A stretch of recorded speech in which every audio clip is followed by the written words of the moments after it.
So are you connecting this to Facebook and Yeah. Instagram? No, Instagram, I can't see Instagram. I can only see Facebook. So like it's showing that it's on. It's on. So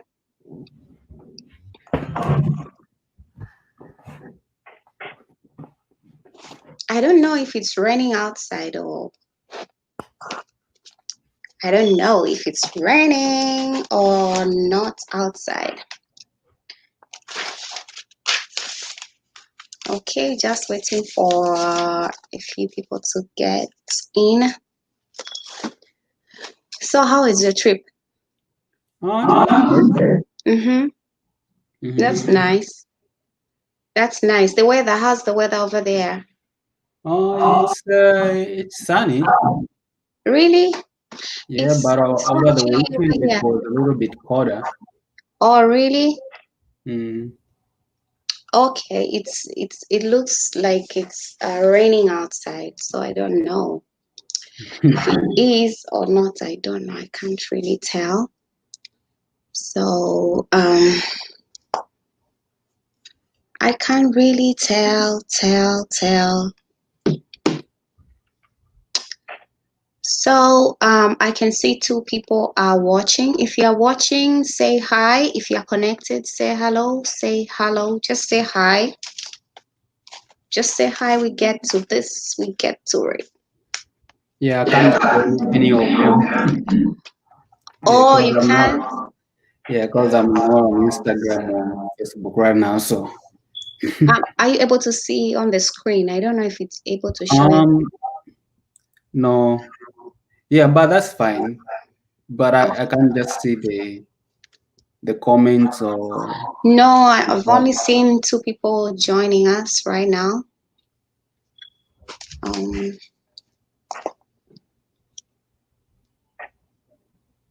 I see two people joining us right now. So meaning we are already in.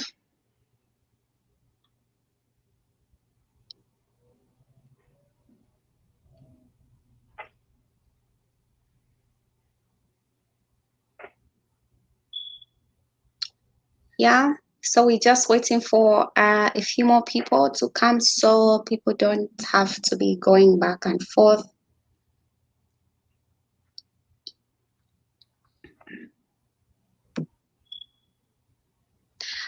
If you are here, I can see hi.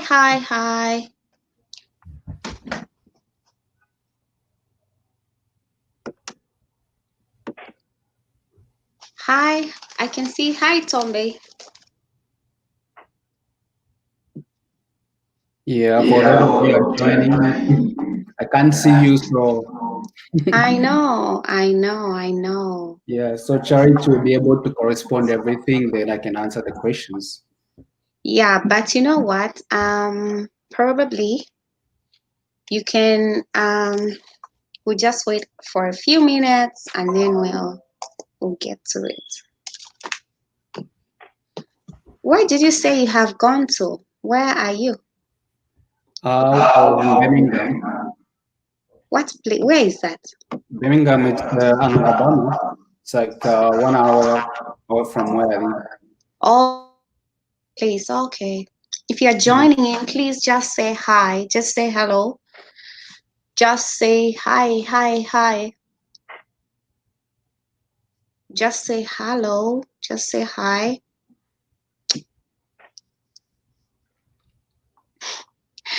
Haggai says you can see.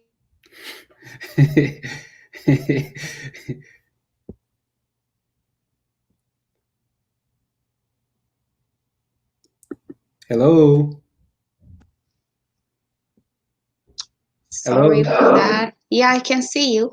Can you hear Oh, me? that guy is unknown, eh? He's saying he can see us clear. So, but you know what? I Mm, think we can get to it. Those people who will be coming, joining in, will just find us, because sometimes people come in and yeah. just like that. We are a bit late, guys. We are a bit late today, just a little bit. We say 2 p.m. and maybe 10, 12 minutes late. It's So, 1 p.m. here in Alabama. oh, you know, I The still call don't point know. yesterday. Hmm. Mm? I still don't know the timings. I know Yeah. California is So like 4 hours ahead. yesterday we lost 1 hour. So that Oh, means uh maybe we have. Let me check. No, we've yeah. not. So since now there it's 3. Mm-hmm. So what time is it? It's 2. 2. So it was supposed to be 3 because we lost Oh, 1 hour you yesterday. are right. So Oh, yesterday I did notice. yeah. Because last season I was actually in the midst of discussion and then I checked the time. It was not changing. It was like this and then it came out to the same. I was like, oh, okay, it happened today. So that's so you are 1 hour behind. Hmm. Okay. Yeah, even you because you also lost 1 hour. So Yeah, I'm saying yeah, you are 1 hour behind us right yeah. here. I know California is 4. Um so I didn't know about that. So since we have people, other people will find us. If you haven't been here, this is my channel. Welcome to my channel. This channel is all about promoting Zambian people and promoting Zambia itself. So you see a lot of things to do with Zambia, nothing else. Zambia, Zambia, Zambia. You know, we have so much to showcase, so much to talk about, and some things are not recognized, okay? And so are the people. We have so many people doing oh, Tombi says we lost an hour today. Oh, today? What time was that? I didn't notice. You know, Ellen wants to notice these things. So guys, welcome to my channel. This live stream, I have a guest on the other end. His name is Edson Chipalo. So he's a Zambian, okay, but he's been away for a very very long time. He will talk about himself in detail. So I know some other people will be joining us. Your story is very very nice. It's very inspirational, Edison. Um, before I get to anywhere else, I'd like you to just say hello to everybody and just you know, take it from there. Tell us about yourself. Who are you? Yeah, so hi everybody. So my name is Paulo Simonyola. She said I'm a Zambian and I've been out of Zambia for almost 12 years now. Oh, that's a long time. Yeah, so my journey started, in Zambia, just like all of you. And the thing that I like to tell people first is to understand my roots. Where am I coming from, and how did I come to the United States? And it's something that doesn't just happen, especially if you are coming from a very poor background. In my case, when I graduated, even before I graduated high school, I struggled a lot financially um, because my grandparents couldn't afford. I lost my So, parents. sorry to cut you. Why don't you start from where you were born, you know, how you lived to get to high school before you got to high school. Would Okay, like to know everything about you, okay? okay. So Mm-hmm. I was born in Zimbabwe. Hmm. Then when I was just like 6 months, my mom, like separated with my dad, and then uh, I moved to Mpika. So I grew up in Mpika, and that's why I started my grade 1 up to grade 5, and then in grade 6 and 7 I was in Chongwe, in Manika area. If some of you know Chongwe, and on my 8th grade I came back to Mpika to live with my grandparents. Yeah, so I would say that I call Pika to be my hometown, even if I'm a Mambwe by tribe. But I grew up in Bembaland. My mom was a Bemba. My dad was a Mambwe, so I grew up in Impika. Although yeah, my mom, my father was a Mamba, so I identify myself, like more of Mm-hmm. a person. So that's where I grew up in Impika, and that's where I did all my education. I went Mm-hmm. to high school there as well. Mm-hmm. Yeah, so that's just a little bit. Okay. Uh-huh. So you can hello. Some people have joined us. They are saying hello to us. That this I stand with Zambia and Bruce. Thank you so much for joining us. As you can see from the caption, we're having our guest Edison, who's just telling us about his life story and how he rose from wherever he was and getting to where he is today. So, Mutale, thank you so much for coming through. Thank you so much for joining us and hope you enjoyed this live broadcast. So you can enjoy, you can continue, Edson. So mhm, what happened? Yeah, so By the way, you're like me. My mother is Bemba and my dad is Mambwe. So yeah, you know. Okay, you can go ahead. Mm-hmm. yeah, so when I was growing up in Impika, I grew up in Chitolika village. Yeah. So when I was in my 8th grade, I was kicked out of school. Mm. Oh wow. Because my grandparents couldn't afford, to pay tuition fees. Mm-hmm. But for me, I realized at an earlier stage that I needed education for me to get out of the web of poverty, Oh yes. that surrounded my family. And I had no one to motivate me. There was nobody to Yeah. encourage me. So I did everything by reading books. And one of the most powerful books that I read was Nelson Mandela, The Walk to Freedom. Uh-huh. And there are these words that encourage me a lot. He said that education is the most powerful weapon we can use to change the world. Mm-hmm. So those words kind of touched my heart. Mm-hmm. And since then, I kind of I said I can do better. So in on my 8th grade, when I was kicked out of school, I Mm-hmm. went to live in the village, doing farming, Chitemene system, cutting down trees, So I understand also the village life, like going hunting, and so what happened was I did farming for almost like 8 months, Oh and wow. after that, I saw the beans that I produced from that, and then I paid the tuition fee to, to for my grade 9, and that wasn't even enough. So one of my aunt, she sold up our own watch to pay for my exam fee.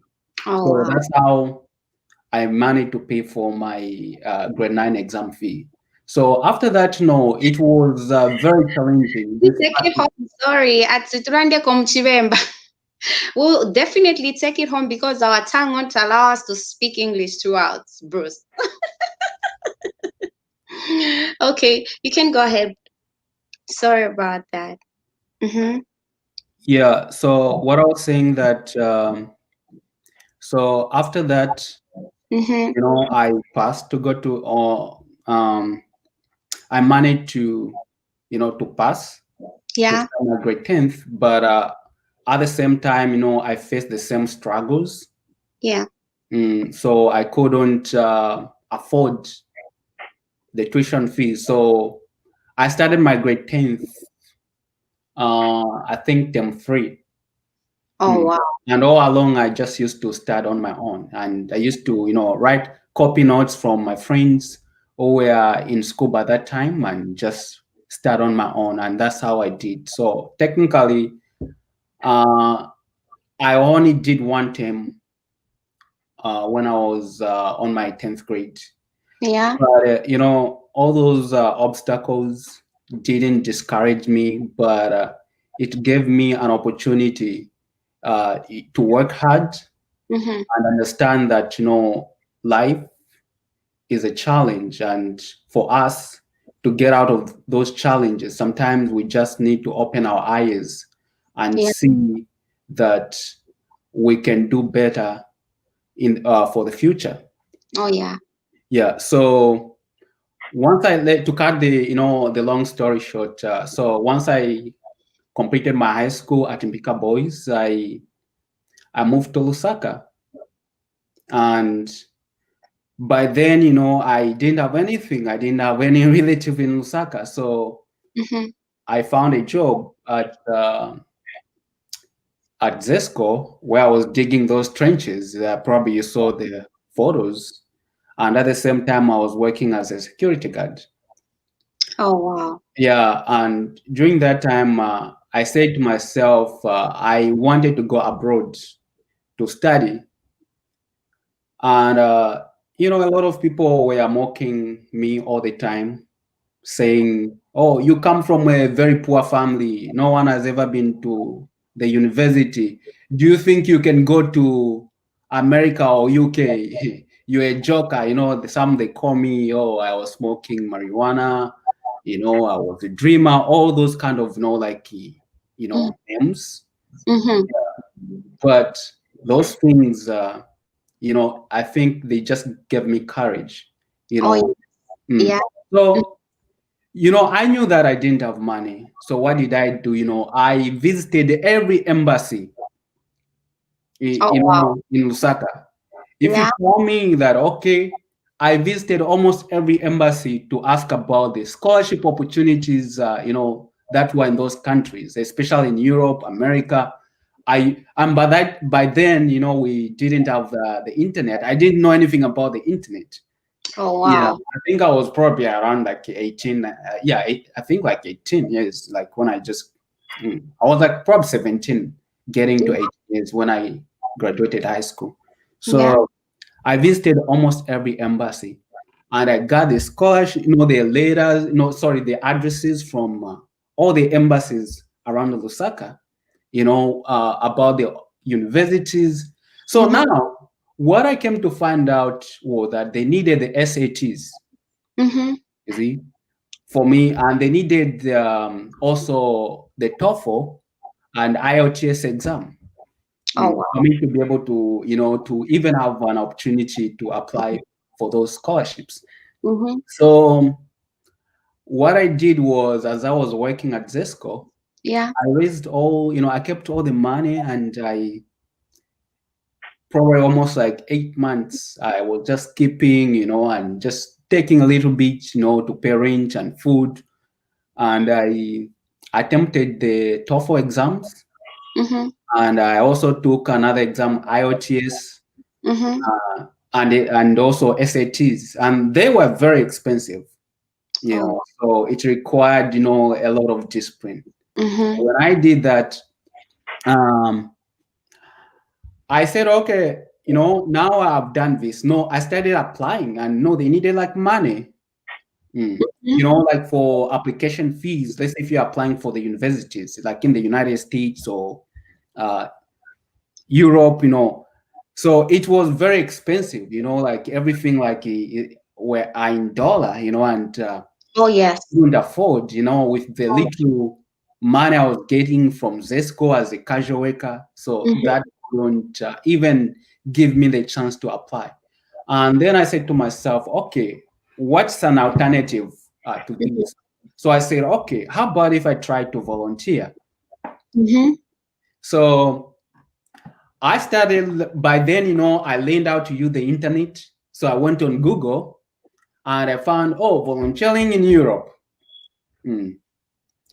And all these different addresses, they popped up, and I said, no, I'm gonna try, and then I tried, and I was called in Norway and also South Africa.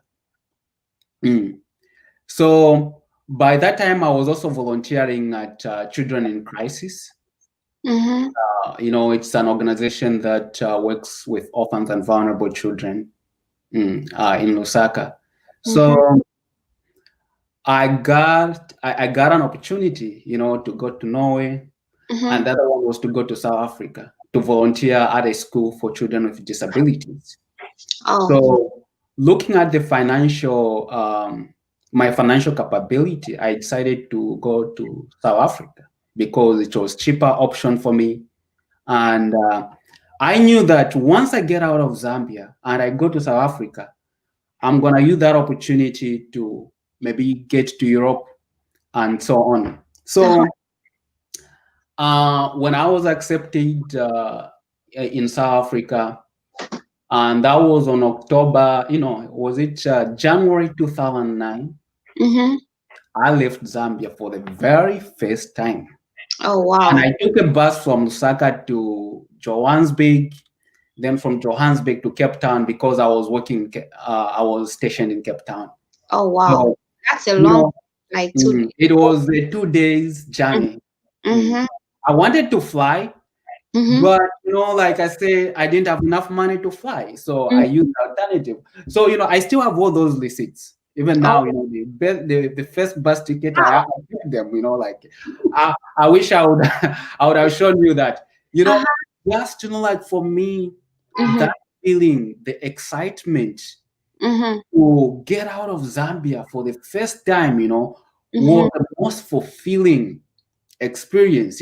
Even when I get at the border in Zimbabwe, as we are going, to Lowe, Bulawayo, and then crossing Betts Bridge, we in Victoria, uh, what's in, like, Mbabane, all those, like, and then, from Johannesburg, to mm, to all those, like, beautiful city stops, and it was a very exciting moment. And I prayed to Wow. my God that, God, I know you are bringing me here for a very good reason, and I want, please show me the way. Mm-hmm. So I reached Cape Town. It was amazing city, very beautiful. you know Mm-hmm. you know you know like I said, oh, you know what, even if I don't go like to Europe, you know what, It's it's fine. been something. I've been out of Zambia. That was a very great experience for me. Yeah. So I lived in Cape Town for a year, Mm-hmm. and I volunteered at the school for children with disabilities. So we were provided food, housing, Mm-hmm. and everything. Oh. So, and a lot of people who were coming from other countries as well, like Europe, German, England, Scotland, like all over the world, Korea. So it was very, very international uh, Yeah. community of volunteers. So, and a lot of them from Europe and the US. Mm. Mm-hmm. So Wow. I felt like I was in Europe, and so we could be like sit on the table, like 10 people, Mm-hmm. and we're all like from different countries. Oh So wow. I learned a lot of things Yeah. when I was in South Africa. Mm-hmm. So now when I was there, I remembered my dreams, to Yeah. go abroad.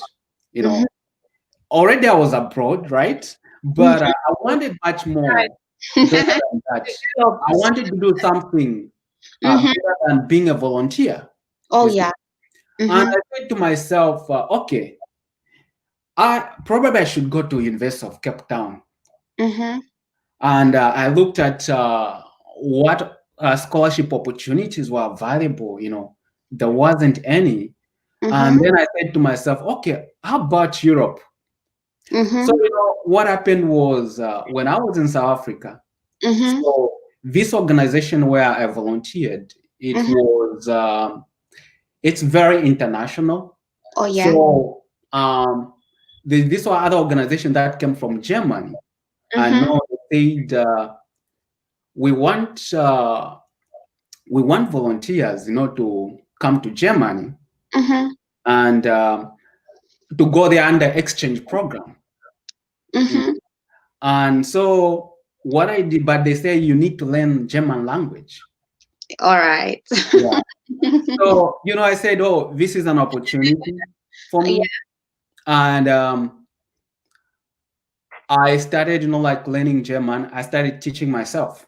Oh, wow. And although they were like German volunteers by then, I used them as well. I told them not to speak to me in English, but in German.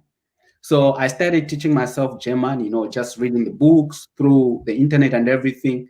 So I went to Cape Town to take the German test, and I passed it Oh, after learning it in 3 months. 3 months. Yeah, that's how it took me. And I passed the German language test. So what happened was I was selected to go to Germany. And they told me that, you know, they're going to sponsor me with everything and the flight. Wow. And I was very excited and said, oh, you know what? Mm-hmm. I'm going to go to Germany. And after that, they told me that after 1 year, Mm-hmm. then I can, after working for them for a year, then I can apply to the university there Okay. in Germany. Mm-hmm. So while I was in the process of applying for my visa, guess what? Another opportunity came along the way. Wow. And another organization, they came, they said they want one student, one volunteer to move to the UK. Wow. Only Yeah, one. yeah. So a Mm-hmm. lot of people know they wanted to go to the UK, and so when they, when we applied, there were probably around maybe 25 other volunteers who Yeah. wanted to go to the UK as well. So when I submitted my application, so I was the one who was accepted. Mm. Wow. So then I had like now to choose between the two. And with the UK, Mhm. I was also given after 1 year, Yeah. I'm going to study at the University of Aberdeen in the UK with on a full funded scholarship. Wow. Mm. So then I had to weigh between the two, Mm-hmm. whether to move to Germany or Mm-hmm. whether to move to the UK. Wow. And, as usual, I prayed to God for direction. Mm-hmm. And I said, God, please help me to choose the right direction Uh-huh. for my life. And all of a sudden, and I asked some other people, and they said, where should I go? Yeah. And I knew already that I wanted to go to UK because I didn't want to go to Germany because of the language. It was easier for me to go to the UK because of it's English. English. So, Yeah. so now what happened was when I got accepted, so I said to myself, I think I'm going to the UK. Yeah. So, but I didn't tell the people in Germany that, I'm not coming. So what I did was, I kept all my pocket money that I was receiving. Oh. Because I knew that one day I'm going to go somewhere. Mm-hmm. I didn't know where. Mm-hmm. And I was also working in the garden at Wow. the school, to make extra money. Mm-hmm. So that's how, once I got all the paper documents, it was very nice written, you'll be offered this, I also got this, what's called if you are going to the UK, they give you what they call the certificate of sponsorship, Oh. which means the organization that has accepted you will be responsible for your health, Mm-hmm. for food, accommodation, and everything. Uh-huh. So I got the certificate of sponsorship, and I went to Cape Town, Mm-hmm. like by at the British High Commission, and I applied for the visa, and 4 days later, I was called by the High Commission that your visa is ready, Oh, and wow. that was the most exciting moment again, Yeah. And then I realized the people were telling me that I cannot make it Oh, wow. because I was too poor. And Mm-hmm. I remember the words, people used to tell me that I was a joker, I was a Yeah. dreamer. I cried a little, I cried that Yeah. day, but it was a cry of excitement. Yeah. And this also reminded me the story of Joseph, Yeah. in the Bible, Mm-hmm. his brother called him a dreamer, you Mm-hmm. know, but they didn't foresee that his dreams would one day become true. They didn't realize that he would become the governor of Egypt. I Mhm. know. So Yeah. sometimes you may have these dreams, Mm-hmm. but only God, Mm-hmm. knows where you would end up. So Oh my yeah. dreams, Mm-hmm. it's only God who knew that, in spite of being poor, you know, Mm-hmm. one day I would go to the UK. Oh yes. So it was on August, yeah, no, it was on July 30th. And then I went to the airport for the Mm-hmm. first time. I I was about to leave, to board the plane. Mm. Uh-huh. Some of you who are Mm-hmm. watching, to some people, just boarding a plane, it might seem An like to be achievement. a very small thing, but Mm-hmm. for us coming from the village, like in Impika, and board the plane for the first time, it Mm-hmm. was a dream coming true. Mm-hmm. So I went there, and one of my coworker, she took me to the airport there, and I didn't even know how to navigate the airport. Where do you go for whatever? Like everything was strange. I know. Yeah, everything was strange, and um, Mm. I went there. Oh, I said, There was no proper bus stop in Pika. Then you land yourself at the international airport in Cape Town. yeah, exactly. So then I left. Like he kept us when the plane were landing. Like I said, oh, I'm gonna be on this plane now. And Mhm.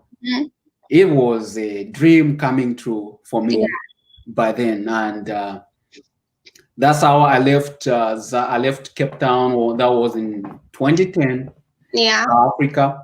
Yeah, and then I boarded, and then I flew from Cape Town to Dubai, and then Mhm. Dubai to, I think, to Amsterdam, and then Amsterdam, Heathrow Airport in London, and Mhm. then from Heathrow Airport to Aberdeen, Scotland.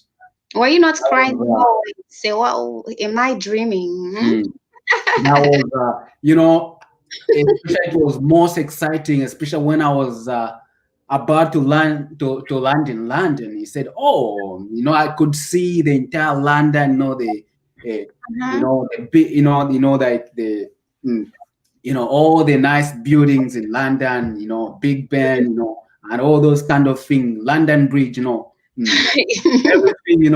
I said I used to see these things, in just on pictures, but now I can see. Mm. Wow, Yeah. wow. Mm-hmm. So I landed in London, and then I was in Scotland. So to cut a long story short, so I I arrived in Scotland, and I was the only black person there. Mm. Wow. At the school where I was working. Mm-hmm. So it was also like an important place where I learned a lot of things, and I also began to see things in a different way, based on my experience in Mm-hmm. Zambia, South Africa, and also living in Scotland. You Yeah. know, so what happened after 1 year, volunteering there? Mm-hmm. I I applied at the University of Aberdeen, Mm-hmm. and I was accepted. And then the problem was that I couldn't apply for my visa. To in UK, I needed to come back to Zambia to Oh, apply for visa. Oh, Mhm. okay. yeah, for the student visa. So after my 1 year of volunteering in the UK, Mm-hmm. I I got all the later, even like, even like the certificate of sponsorship, Mm-hmm. everything, I have all the documents, with me. Yeah, I've Yeah. kept them. They are very intact. So Oh, wow. when I went, so I had the return ticket to South Africa. Wow. So I Mm-hmm. flew to Cape Town. Then from Cape Town, I booked another flight, from Cape Town to Lusaka, Zambia. Yeah. So I came back to Zambia in 2011. Mm-hmm. I was there for, I think, only 2 weeks. Oh. Just No, for 3 weeks. apply. Mm-hmm. Yeah, 3 weeks. So while I was like in the process of applying for the visa, Mm-hmm. so David Cameron, like he won the presidency. Sorry, as the prime minister. They don't have the president there. Yeah. Yeah. Mhm. So he became the prime minister, and so he canceled all the scholarships. Wow. I got the Commonwealth scholarship. So for all the incoming international students. Mm-hmm. So I was very disappointed. Wow. It Wow. was like my dream was just shattered. Shattered. Yeah. So during that, while was I was still contemplating about what to do next. So I Mm-hmm. got the email from the UK that Edson, sorry, about all these changes. So the organization decided, okay, can you come back to the UK? Mm-hmm. So they Wow. bought my flight back to the UK, Oh. and yeah, so I went back to the UK after, I think after 2 weeks in Zambia. So while I was in the UK, I said, okay, since this program is not working, so I continued for another year. Mm-hmm. So during that year, then I got an opportunity to come to the US to study, Oh and that wow. was to go to New Zealand. So how how Like, how did it happen? um, so it's a same, organization. Uh-huh. So they have, you come the same way. You can come to the US, and then you do your study. You come and volunteer, and after that, they sponsor you to study. Okay. So what happened was, I got an opportunity. First was to go to New Zealand, and it was a very nice job. Mm-hmm. And so I was tempted, and they said, "Oh no, they're gonna pay me everything. They're gonna sponsor my flight. They're gonna pay for my visa." Mm-hmm. So I went to London Yeah. to submit my application. Mm-hmm. And New Zealand visa by then was, it takes about 3 to 4 months for Oh. them to process your visa, because they take all your applications back to New Zealand, Oh. and then they process everything. So while I was like in the process of applying for my visa, to move to New Zealand, and then I got the opportunity to come and study in the US. So, and I was introduced by then I think she was the principal. That person was the principal of the school, Yeah. where I needed to volunteer, and she said, "Oh, we would love to welcome you to the United States." And they were also very interested that I should go there. So and then I had to struggle whether to go to New Zealand or to come to the US. Oh wow. At one time I said, no, I'm moving to New Zealand. So I had the contract of 5 years. So which means I needed like a visa for 5 years. So, and then US, I thought about, okay, US is just like school. Yeah. And I said, do I want to be in school or do I want to work? So Mm-hmm. then I made a very difficult decision. Although the money was great in New Zealand, but I realized that I needed education first. And I knew that once I have the education, I will have the opportunity, to find the job, the better job that I would want, to do. Yeah. So when I got my US, it's called I-20. They sent me I-20 with everything, telling me that, okay, you know what, we're gonna sponsor you. Everything was fully funded, health insurance, food, accommodation, nothing to pay out of my pocket. Mm-hmm. So now I went to London again, because I wanted to apply for my visa in London. Uh-huh. And when I was there, then they told me that I think the best way, since you're not a British citizen, is to go back to your home country and apply it from there. Wow. So I had to make that decision as well. So, and then on July 5th, Mm-hmm. of 2012, I left UK, Mm-hmm. and I came to Zambia to apply for my US visa. Wow. Mm-hmm. Mm. So while in Zambia, I was there for 3 weeks. Mm-hmm. Mm. Again, and then I made an appointment already, when I was still in UK, Mm-hmm. and that was when did I got on July 12th. Mm-hmm. I got my F1 student visa, and Mm-hmm. then I booked for my flight, and that's why I came to the US. Yeah, so Oh, wow. I I did the, I was at that school where, I was offered a scholarship like for a year, Mm-hmm. but I didn't like the program Mm-hmm. that I was doing, and this, okay, what am I gonna do? Because it was something that I wasn't passionate about. Yeah. So while I was like still studying, I applied for scholarship somewhere. Yeah. And I told them, like, I want to start this program, ABCD. I Mhm. started a joke, and then I got a scholarship. Wow. Yeah, Just like that. yeah. Mm-hmm. So I transferred from that school, and I went to Berkshire Community College. And some of you, if you Google my name, just Google Edson Chipalo, Berkshire Community College, you will see a lot of things that I accomplished at Oh, that wow. school. Yeah, you can just Google my name, and everything is on, like on internet, everything. Yeah, so Mm-hmm.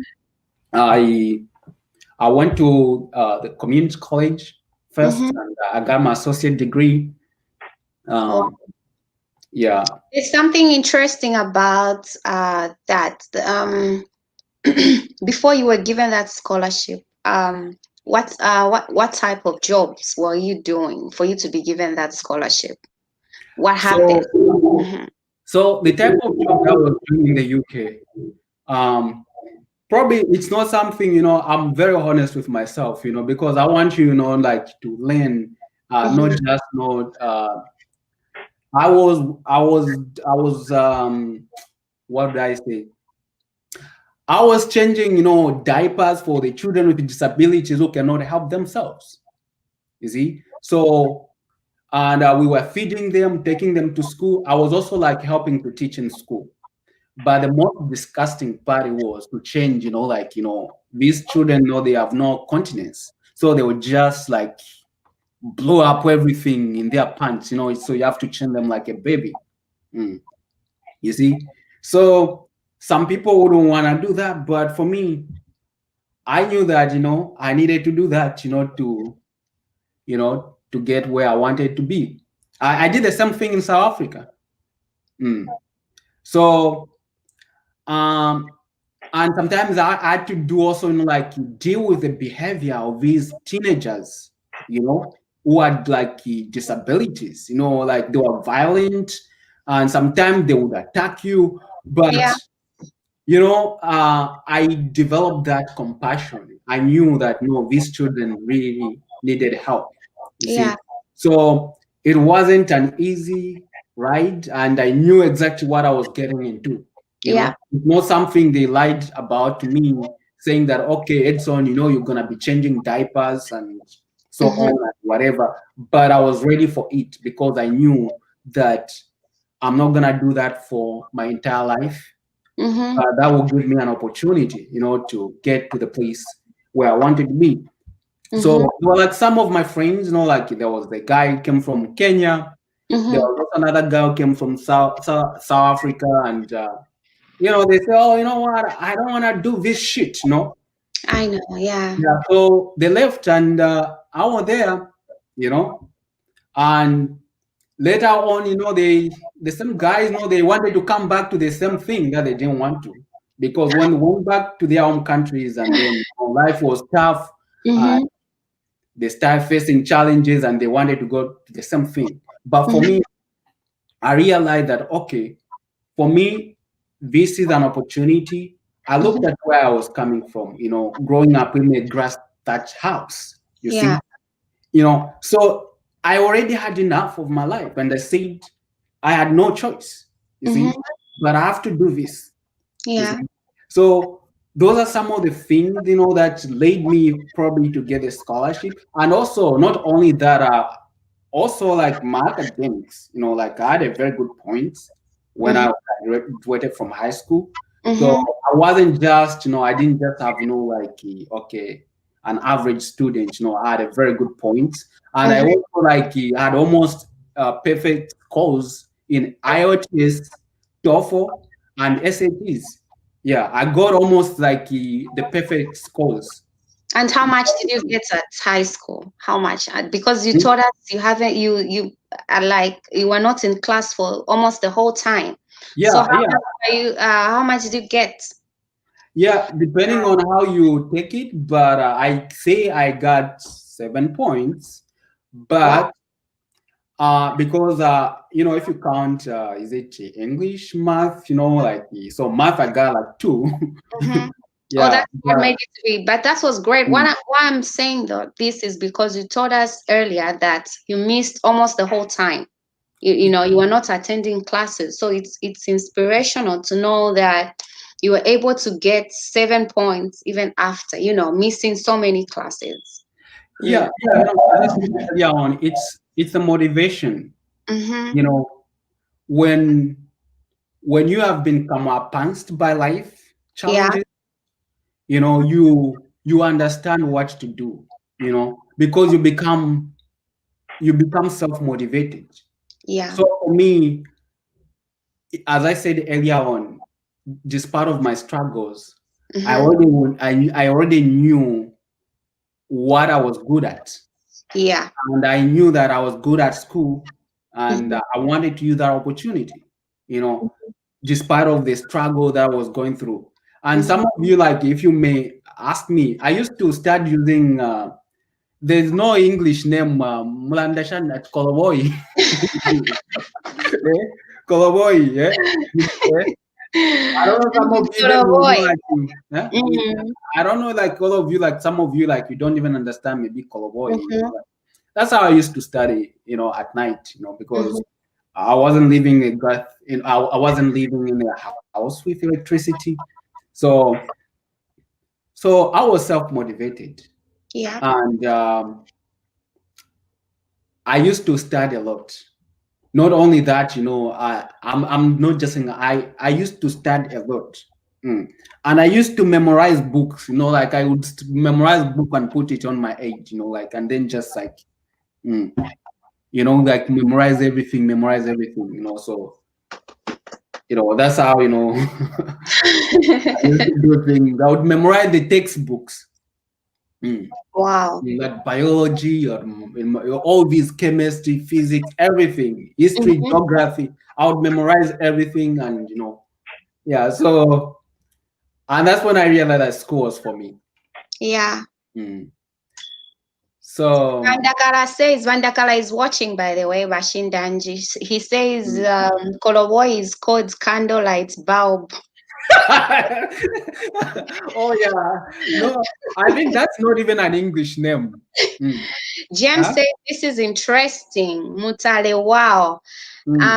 I stand with Zambia says you are one goal-oriented person, Edson. For the fact that you never gave up speaks volume. Bashindanji says great and inspirational discussion. It is indeed inspirational. Yeah, please, you can go ahead.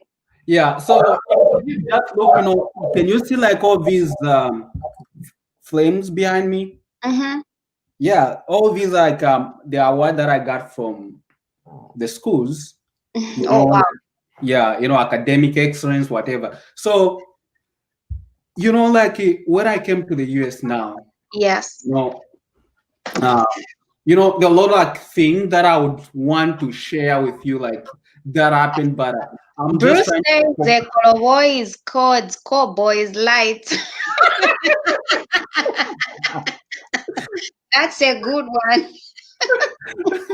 I think we need to find a better word for English, because Because there's no English word for color boy. Mm. Mm. So even, when I was like telling them, like, when they there's the school, the college where I went to first, they wanted to publish the article. And then I told them I used to use color boy, and then I had to make like describe Explain. how it looks like because there's no English word for that, so it was a little bit challenging. I'm telling you, have a better word. Yeah. Oh wow, yeah. Mhm.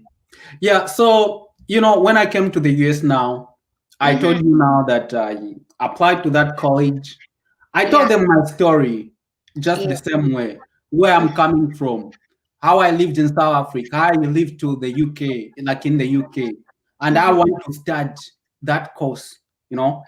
So they told me that I think they were touched by my story. So I got what's called the Berkshire Community Foundation Scholarship. Okay. Mm. So, and when I got to college, mm, Mm-hmm. some of you are listening, like in the US. Mm-hmm. mm, So when they say college, in the Mm-hmm. general term, university and college, it's the same thing. Oh yes, I got confused by Yeah, that. Yeah. yeah. So like in Zambia, like you go to college, to do like a To obtain a diploma. diploma. Mm. Yeah. But here, a college and university is the same thing. When someone tell you that I went to college, that they are just telling you they went to the university. Yeah, they'll ask you to say what college degree do you have, So Yeah, when you exactly. look back Mm, home, you said mm. So like if you are in UK, college. Yeah. if you are in UK, they say, oh, I went to uni, you know, Mm-hmm. and for them, college is like a 2 year where you got like a diploma, but here in the US, it's Mm-hmm. different. You can go to college, some they just call them college, some they call them university, but it's the same thing, you know. Yeah. So the university decide to, but now I'm here in the US, so I'm used with the term college. So you hear me saying college all the time, but just know that it's university. Mm-hmm. So when I went back to the At Skatori uh, Zani says Skatori Tori. It's so very nice to read that. Skatori Tori meaning Koloboy. Did you know about that name? oh yeah, I know Katoli yeah. Yeah. Oh yeah. Mm, So mm-hmm. but yeah, but don't make sure you pronounce it correctly because no malambokula tukana. I know, I know. And I didn't notice that today the time changed. So maybe people were looking at two, so it has changed. So it messed a lot of people. Yeah, exactly. Yeah. Because even me, I didn't realize that. Yeah, I didn't know either. Yeah, Mhm. you can go ahead. Yeah, so when I got to that college, Mm-hmm. I wanted a scholarship for 1 semester Mm, at first. yeah. And I realized that okay, what should I do? I worked myself, I worked my ass off. Mm-hmm. American. Yeah, Yeah. it's okay. Mm. It's American. Yeah, I worked my ass off. Yeah.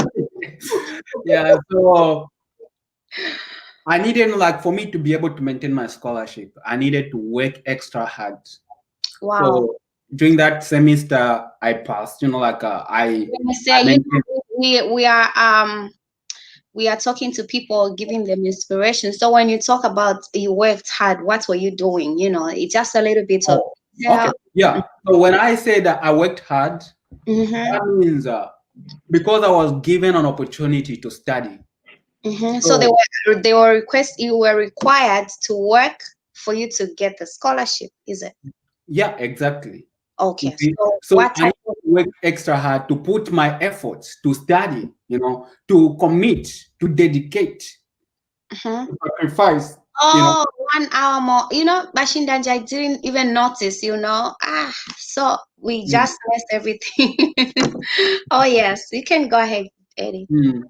So after that, then, I studied very hard and I maintained like 4.0 GPA. At my PhD using profanity language in public, I'm sure he has deleted it. There's no voice. He has resaid it. Russian danger. Why are you using that language? Which But language? how you worked. Oh yeah, it's like Washington Dan, you should know that like it's I'm trying to say it in an American way. Mm. My PhD bapaize tamwene bali mukasote so bali Mm. paize. That's why they want your language. Uh-huh. Yeah, so let's continue. So as I said that I worked so hard, mm, and I maintained like a 4.0 GPA throughout. Bulaya is laughing. Mm? So are you not supposed to be working? Why are you just laughing there? Yeah, you can go ahead. Why is that guy laughing? Yeah. Mhm. Mm. Mambala guy, eh? No, it's not his live stream. Oh, okay. Oh, he's just watching, eh? Yeah. Mhm. Yeah. So as I say that, I worked so hard. Mhm. I maintained like 4.0 GPA, and after that, I got probably like 5 or 6 scholarships, mm, Wow. just because of my GPA. Wow. Mm. And Those, another thing, those were just in the US, the 6 scholarships. yeah, just at one school. Mm-hmm. Mm. Wow. And what I also did that was very unique Mm-hmm. was that the school asked me to run for the college presidency. Wow. Mm. So I was elected, now they call it a student trustee. Mm-hmm. So I was elected as a student trustee for the college. So I was representing students in the board of trustee. So during that time, I That's a big achievement. That's mm, very nice. yeah, and apart from that, I was also like doing volunteer work in the community, and I was also a runner. I ran for my college. So I became very popular. You know, Yeah, we'll talk about that. You've Mm. won so many medals. Yeah. Uh, Mm. Yeah. so So some of the medals, they're all there. Like. yeah. You'll be able to show us as we progress. You'll be able to show us Mm. how we get motivated. Yeah. So not only was I active, like on campus activities, but I also maintained like a perfect GPA. So based on those things, I became so popular on campus, and some of the scholarships that were coming, I didn't even notice. I would just say, "Oh, Edson, you just won, this scholarship. They selected your name." And okay, what's Wow. happening here? So by the time I finished my associate degree, I had probably like 7 scholarships. Mm-hmm. Mm. And after that, I was also elected, as to represent the state, like to become the state representative in Massachusetts at the Board of Higher Education. Wow. Yeah, so when I was elected to that position, so they only elect like one student, to represent all the colleges and universities. And you were chosen. Yeah. So if you Google my name, just Google Edson Chipalo, elected as the segmental advisor at the Board of Higher Education, and find all those things like on the internet. It's everywhere. Yeah. Wow. So my name was published, in the newspapers, on TV and everything. So after that, no, I became even like much more popular. Because I was able like even like to meet I had an opportunity to meet the governor. Yeah, so James says on the words, that's why Shindanji says, I understand that means working so hard. One day at work, we were told this project is a kick-ass project. In Zambia, it was a culture shock, and we were made to understand. Yeah, that's very true. If you Yeah, can't say that in Zambia, you cannot say that. Yeah, yeah, you can. yeah, because this program, like for some of you, let's say, who might be interested to come to the US, you Mhm. know, that's the thing. You have to learn about like the language. Like Yeah, you have to learn the language. So sometimes, it's important. Like that's why I'm trying to talk about the language as well, so yeah. that you may know that okay, when someone tells you this, they don't Mhm. mean in a very bad way, Oh but yeah. how they communicate. You see, Mhm. yeah. For example, like they would also use like most of American they use a lot of F word. In almost every second sentence. Definitely. Yeah, But they don't even mean that. They don't mean yeah. it about anybody. So it's just the language. That you All adapt. right, Natalie. All right, that's all right. Thank you so much for being here. Thank you. She's saying she's sleeping now. She's from South Africa. Oh, okay. Yeah. Thank you so much for joining me. I'll do as wise. Okay. Thank you. Yeah. Please, you can go ahead. Sorry. Yeah. So after that, when I completed my associate degree, Welcome to the live stream, Wella. Thank you so much for joining. Mm-hmm. yeah. So when I completed my associate degree, I graduated with 4.0 GPA, and then I was given another scholarship. Like I was given like the three scholarships, Yeah. and that one was to go at the College of St. Rose, and the other one was to go to Cornell University, Wow. and the other one was to go at this university called no New England University. Uh-huh. So when I looked at the scholarship that was given, and the they were all very good scholarships, but Mm-hmm. College of St. Rose, they offered me like 100%. Wow. That includes Everything. accommodation. Everything. By Mm. the way, education in America is so very expensive. Yeah, exactly. It is very expensive. When we Mm. are talking about free education, that means a lot Yeah. because it means saving a lot of thousands of dollars, you Hmm. know. Yeah. Mm-hmm. So, education is very expensive. And I'm telling you, those like, it was like 50, like I think it's almost like 60,000 a year, you Yes. know, Yeah. amount of the, like the scholarship that I got, like, so Mhm. it's very expensive. And a lot of students, they graduate probably with With a lot of money. 150 to 200 Thousand. thousand dollars. Yeah. Owing. Yeah. Owing, like so Mm-hmm. it's not cheap, to go to It's not the cheap to US. study in the US. No, no, Mm. not at all. Yeah, so that's what happened. Then I was accepted, at this, and then I had to choose, okay, Mm-hmm. which one, and they all wanted me, like, so I chose to go to the College of St. Rose, and I wanted that college because it was also like located in New York City. Oh, sorry, not in New York, in Albany. Yeah, Mm-hmm. which was like, yeah, I want like to be in the city. Yeah. Mm. Mhm. Yeah, a guy, he used to see me, like he used to come a lot there. you know. Yeah. Yeah. Yeah. So I wanted like a university that was like in the city. So Mm-hmm. the College of St. Rose, kind of made or what I really wanted, to by then. So after that, I moved to Albany. I was there for 2 years and I got my bachelor's degree. Oh wow. Mm. And once I finished my bachelor's degree, and I said to myself, you know what, I am done with I education. know. Yeah, after being in 4 years, like I'm done with education. Uh, Mhm. and guess what?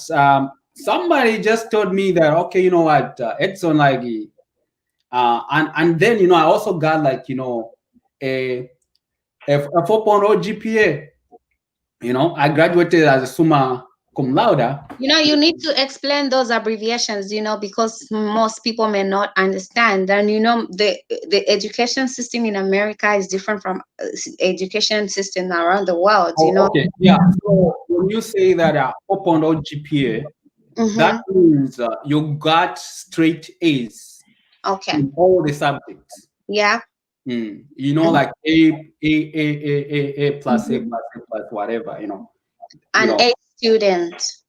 So that's when you graduate with low GPA. So I graduated as on top of my class, and one of this award, like, it shows like I got academic excellence award for that.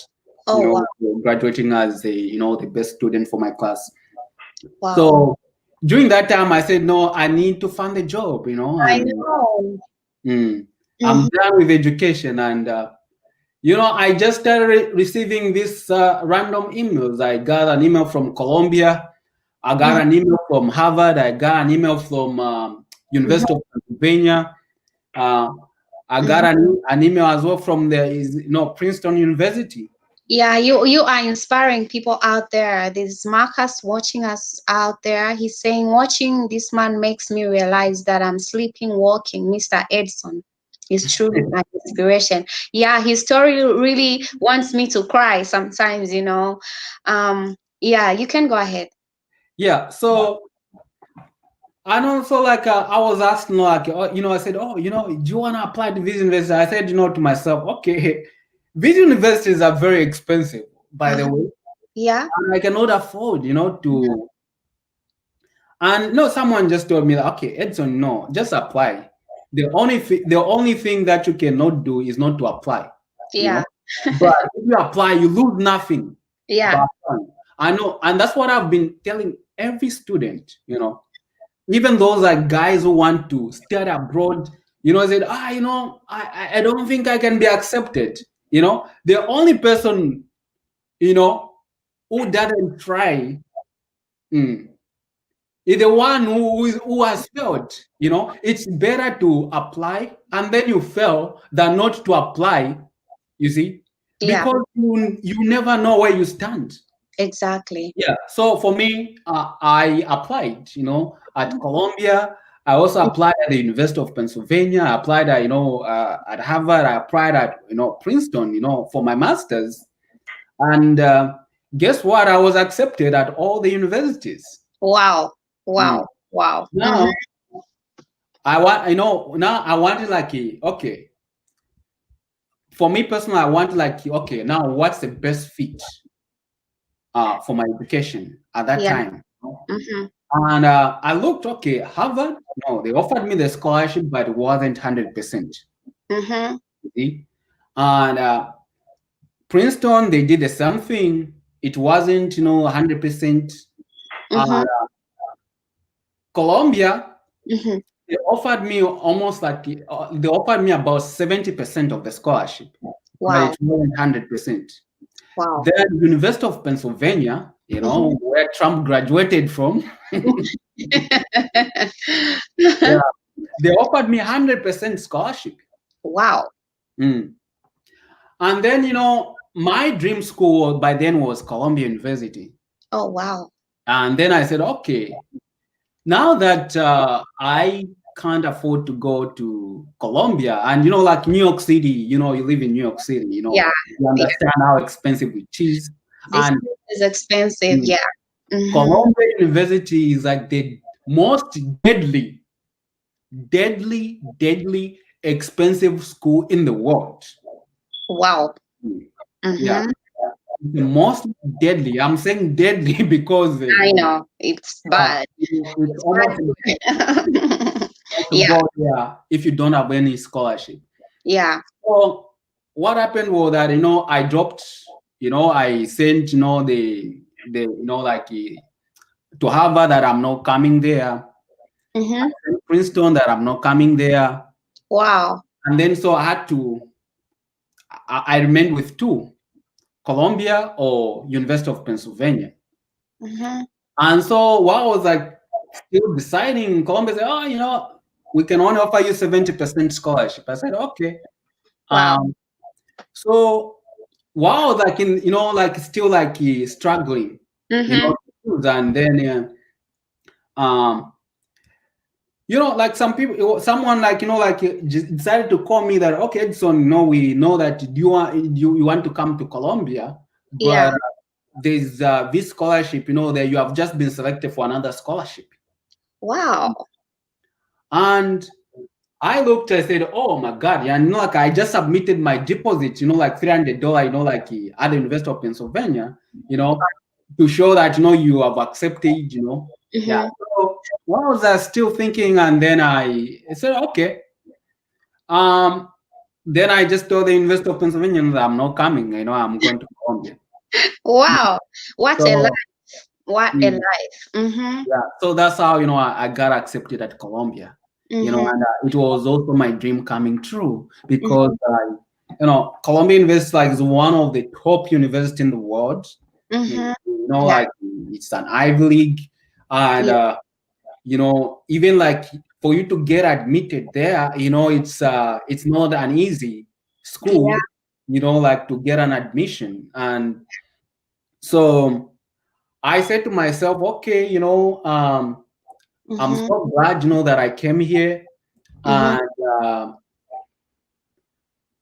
I'm gonna take my time, to use every effort that I have, to make sure that I get the I get the best grades ever, even at this university. And like University of Columbia University, it's also a university where there are all these rich people. Yeah. Yeah, It's some of them expensive. are classmates. Yeah. Mm-hmm. Guess what? One of my classmates. Mm-hmm. One of my classmates was the daughter of, I think, the daughter of the Ukrainian president, Wow. and also Paul Kagame's daughter. Wow. Mm.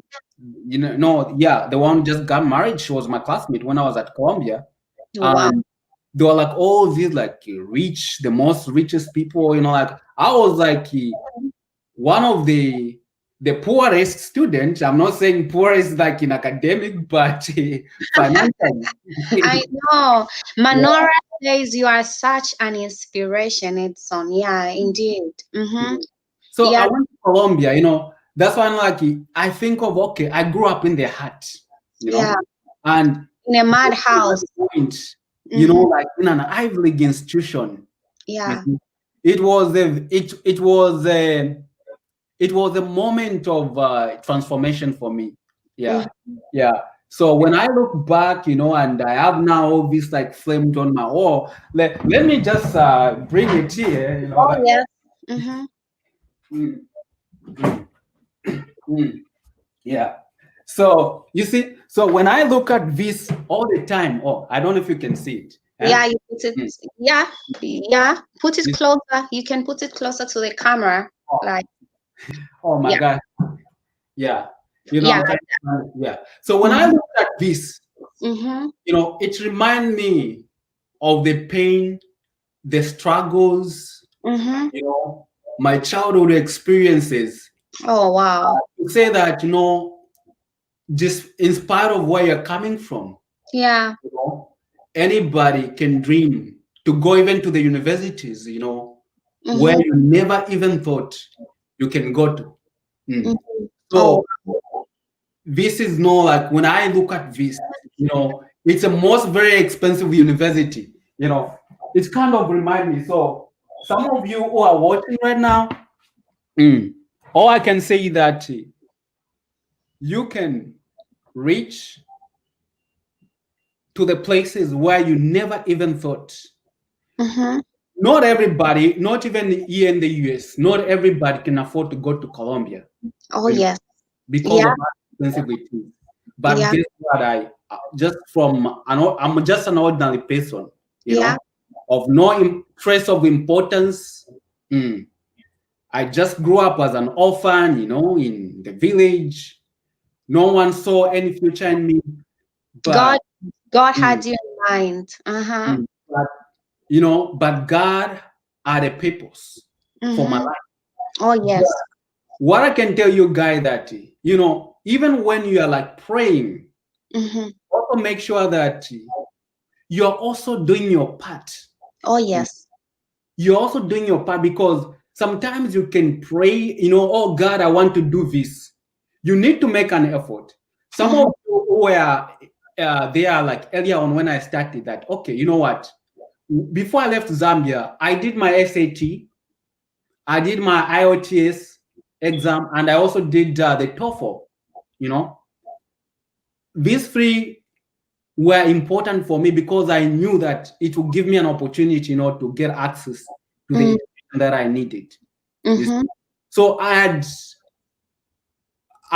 prepared myself for that. Mm-hmm. So now, I graduated from Columbia University, and where Charity, our home, like, but then she wasn't there yet, and Yeah. No, I was like your graduation out there.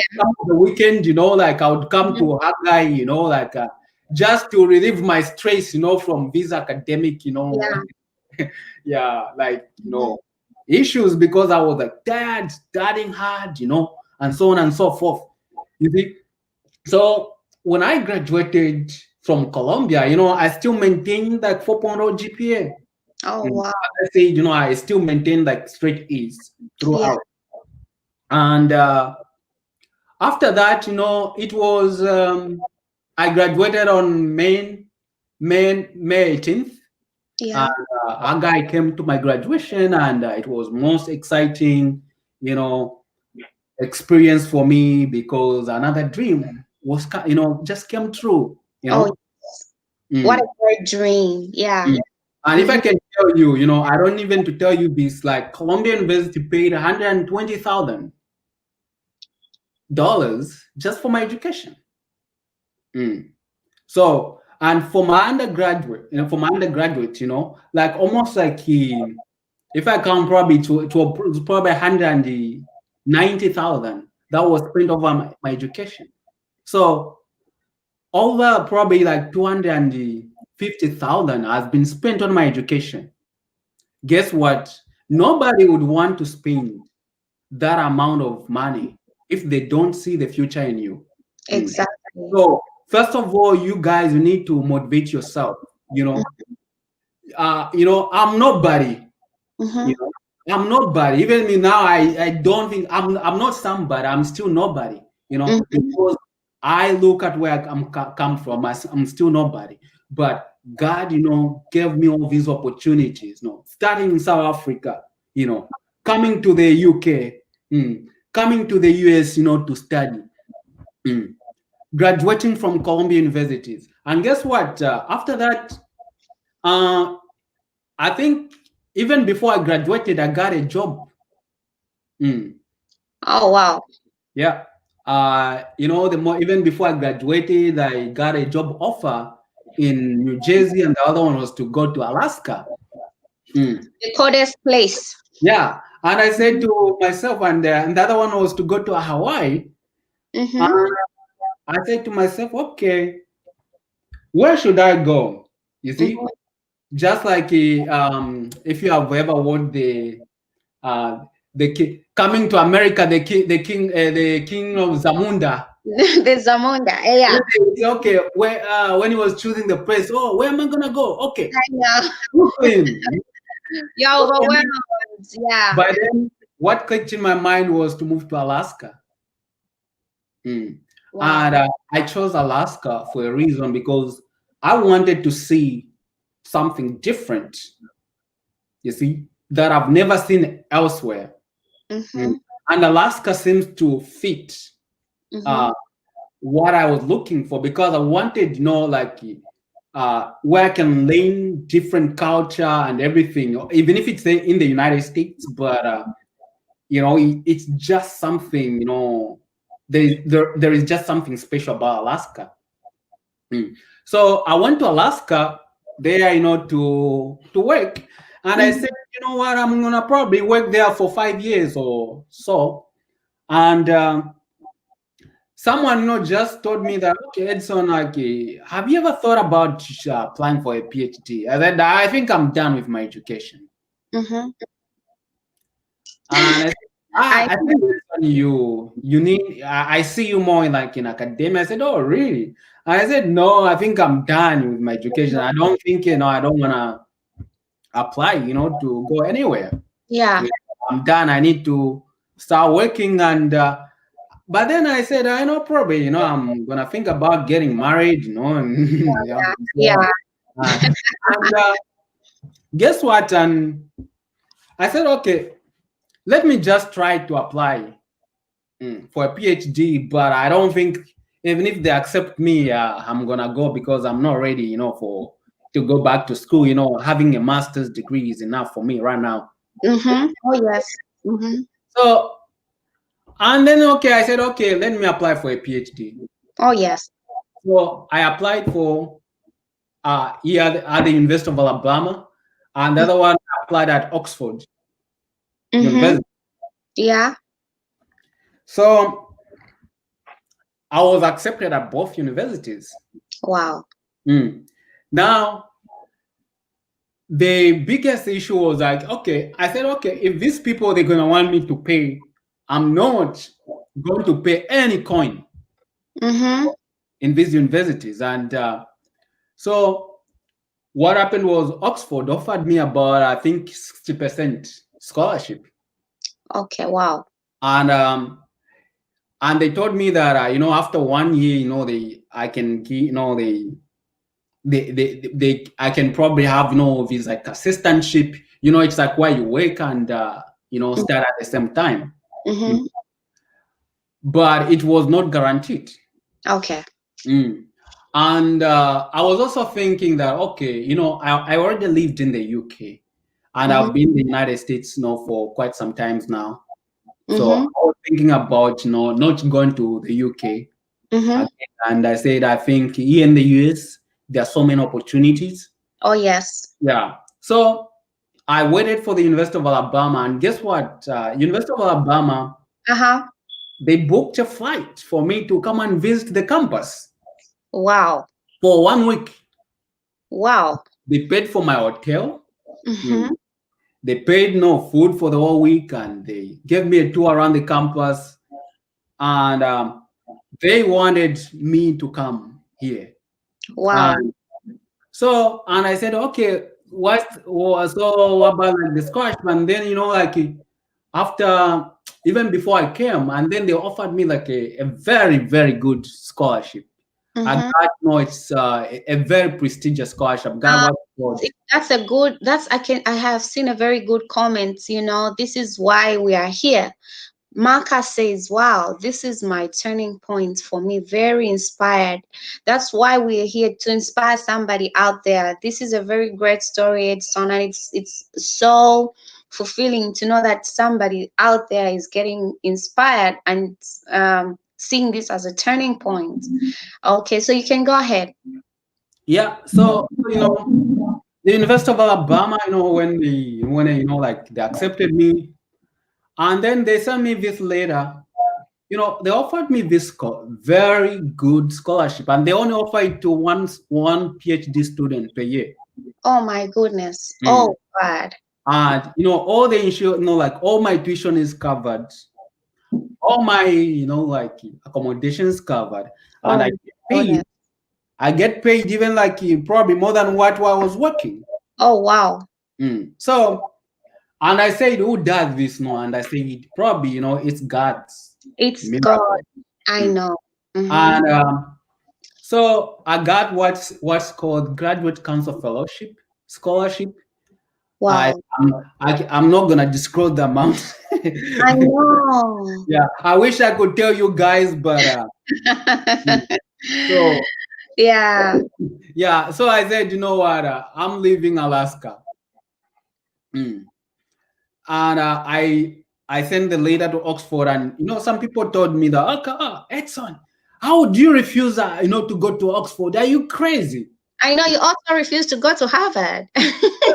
Yeah, and I said, it's about you can get a good education anywhere, but you don't want to go to the place just because of the name, and you don't want to go to the place just because you want to impress people. Go to the place where you feel you're going to be fulfilled.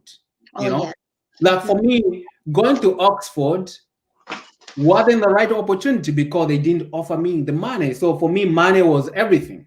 Yes, you need it. Yeah. I chose to go to Columbia not because it's an Ivy League, you see, but because they offered me more money. Oh yes. You see, so I was choosing, these universities, even when, like I had all these opportunities where they would offer me more money. So University of Alabama, they offered me that opportunity. Oh, wow. And, I came here and I'm now in my second year PhD. Mm. I'm just about, like to finish my, Mm-hmm. my second year. So that's how I ended up, doing my PhD at the University of Alabama. And even like now, I got another, graduate council fellowship for the second time. And that is gonna pay up to, like all my tuition until the time that I finish. So if Wow. you if you look at all these, What is not even a mm-hmm. single time, not even a single time have I spent not even a single cent. Mm. Not even a single cent in my education. Mm. I've never spent any, but through hard work, and because some people say, okay, oh, you are just lucky, I'm not lucky. Everybody's lucky, but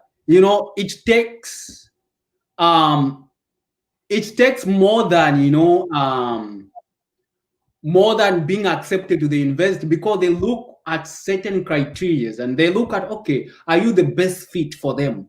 You Mm. see, so I Are work you for. worth the money? Are you worth the money to spend on for them to spend on you? Yeah. Yeah, because no, that's the thing about American education, because a lot of people, they want to invest in you, and they also want to bring someone to the university that they can benefit from. Mm-hmm. You see, for example, I can tell you one of when I was still doing my undergrad degree. You Mm-hmm. know, so the university also used my stories to make money. To bring more money. There Oh, was one time like I was invited as the guest speaker, a keynote speaker, for the college, where they are like all these, like millionaire and billionaire funders. So they gave to the university 5 million out of my speech. oh, wow. You see, Wow.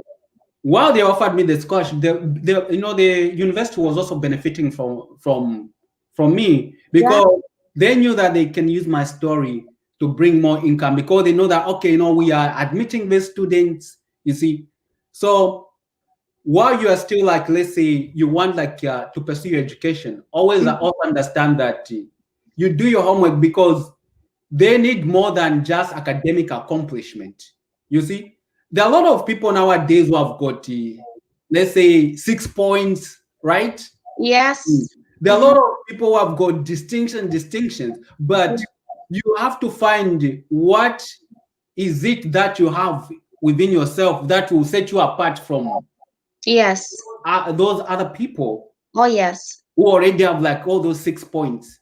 You Mm-hmm. see? Mm-hmm. Mm. So sometimes, it could be a simple thing like volunteer work. Oh, yes. You see? Like I did volunteer work. It Yeah. could be like also be, maybe like being involved in on campus activities. Mm-hmm.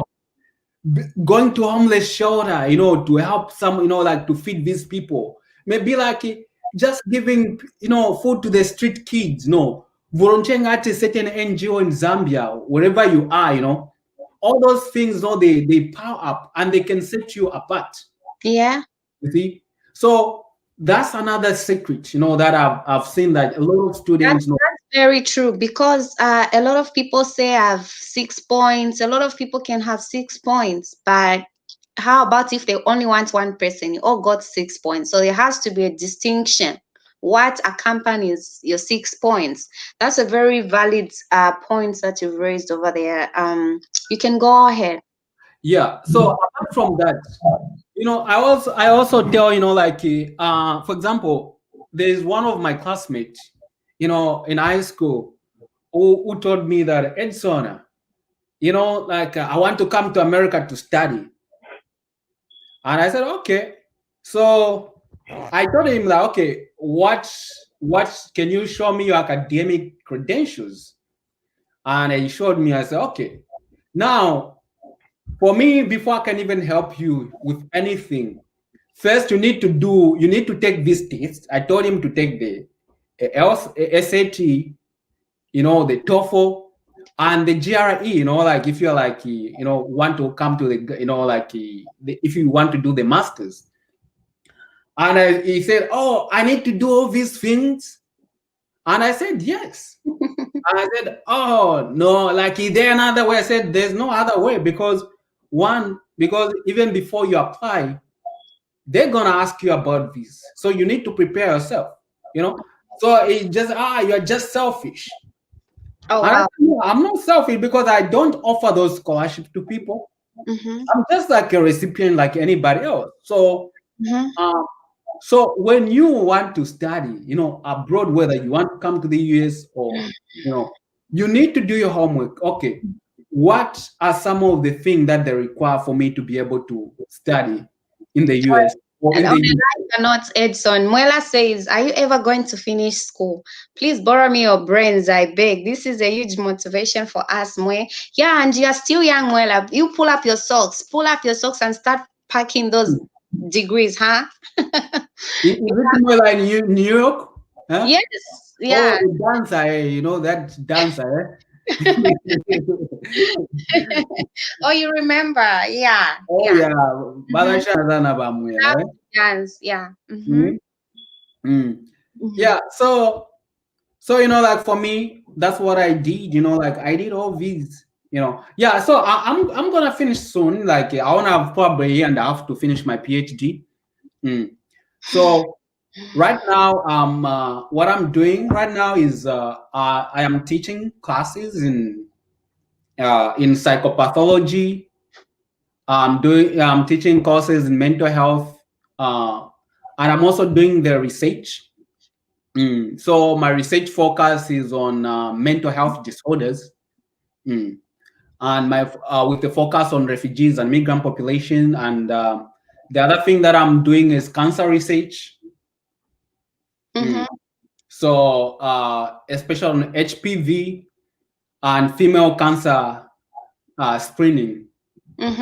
So those are some of the areas that I'm doing my research right now. So I'm not just I'm not just like a PhD student, but I'm also involved in teaching, and like this semester I'm teaching like 2 classes, and I'm also doing research, and I have a lot of publications that are coming up soon. Yeah. So, and I'm doing what I love. All of you guys know you can do what you love. Do something that you feel you are passionate about. Oh Like for yeah, me, that's true. And I'm very excited when you mentioned that you are doing a research on mental health. Of late, like in Zambia, I don't know if you are connected to the news. I know you are not on Facebook anymore, but there are so many issues that are coming out of this situation, because where we come from. It's not termed as a problem, but it has come to be a problem because so many people are dying, committing suicide, doing all sorts of things in the news. This is a very important thing that you are doing. So I think it will be of benefit if the person who is from Zambia, you talked about mental health. It's very, very important. It's very, at the point right now, it's something that has to be talked about so often in Zambia. I think it's a problem.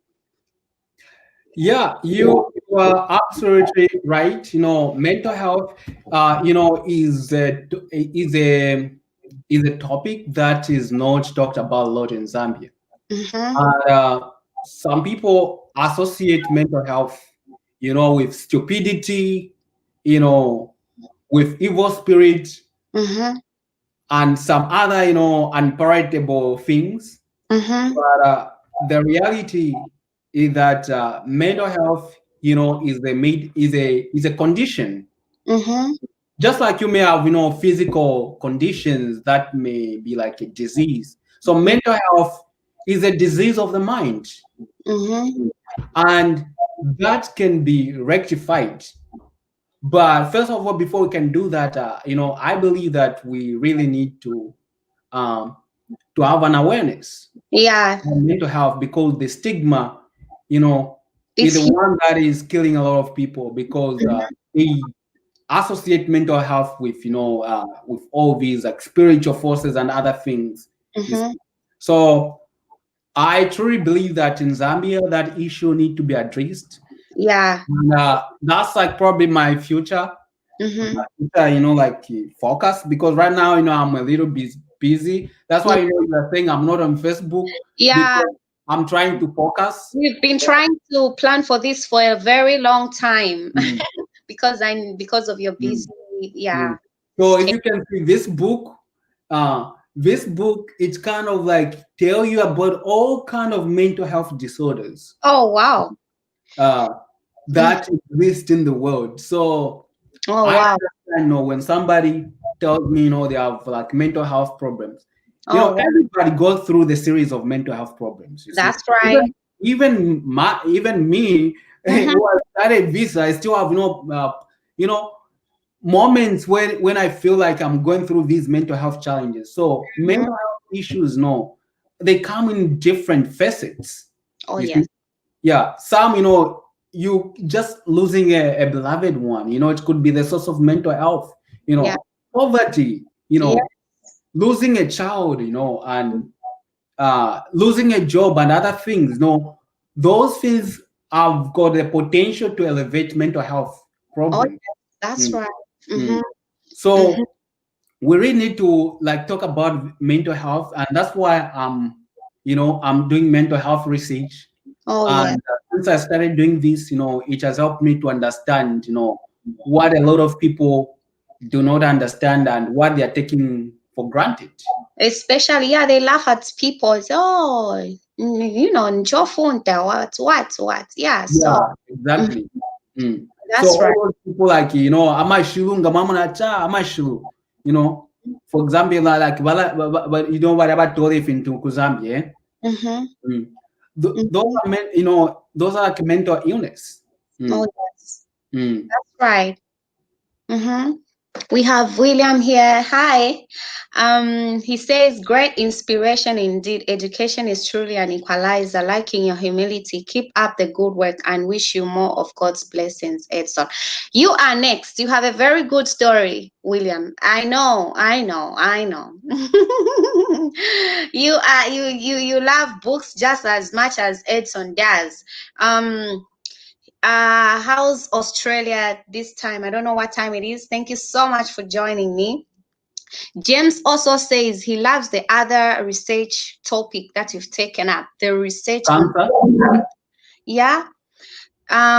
He says that I love the cancer research, particularly the cervical cancer is serious problem for Zambia. That's very true. Oh, okay. That's very true. And most times it's not detected. They are only able to detect it when it's maybe stage 3, stage 4. You know, yes. So James says this is a very great research that you've taken up. Yeah. Yeah, especially like cervical cancer is very, very like serious among the women. Uh, Mm-hmm. because like I've been doing this research here in in Alabama, Mm-hmm. and we found that a lot of women, they do not even know that they have cervical cancer. Yeah. So now like they introduced a lot of not only cervical cancer but also breast cancer. Oh yes. Mm-hmm. Yeah. So there are a lot of tests that are being done, like mammogram, and there's also like pap taste, all that those kind of things that can help women, like to kind of like understand where they are, Mm-hmm. because some of the things, like as you say, you only come to realize, that you have stage 4 cancer. Uh, Mm-hmm. in Zambia, sometimes they don't even have, they don't even understand, because they don't do like a thorough screening, because they don't have equipment, you Mm-hmm. see, to do those kind of things. So sometimes cancer might be misdiagnosed with other, Mm-hmm. things. So some people, like, they don't even know that they have cancer. Oh yes. You just see people like slimming and think, oh, He died of HIV/AIDS. Oh yes. Oh, Mm, body lower. Mm-hmm. you see. And for men, Mm-hmm. you also have to understand, like, for men, it's not only for prostate cancer is very, very deadly for men, Oh yes. especially for those people. Let's say if you are above 40 years old, Mm-hmm. that's when men are become high risk for prostate cancer. Mm, Mm-hmm. mm. Because I remember, like, even like now, young people are also dying of prostate cancer. Oh yeah. If you remember, I heard that. Yeah. Mm-hmm. if you remember, like, this actor, is it Chadwick Boseman? Oh yes. Yeah, Yeah, that was he sad. died of prostate cancer, Yeah, and I he think was it still was very young. a man. Yeah. Mm. Mm-hmm. So going back, like, for some of you guys who want to know, like, any information about, like, schools, how you can do, I can, like, talk to you about what things you need to do.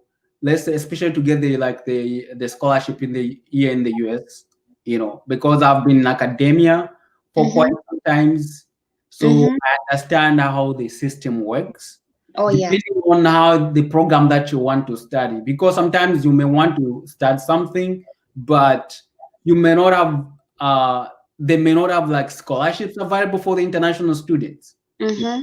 And the other challenge that also a lot of people don't, let me say, the other challenge that the students face when they come in the US is because they don't realize that there are a lot of scholarships that are there.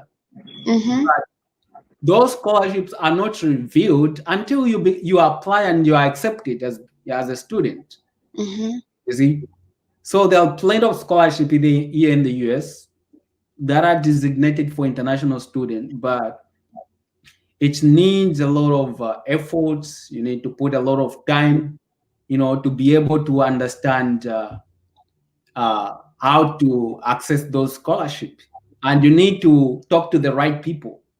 You know, and you need also to do the right thing and follow the right procedure and make sure that you have got all the James, major you need a PhD, James. I can see you need a PhD and you need this information is giving out right now.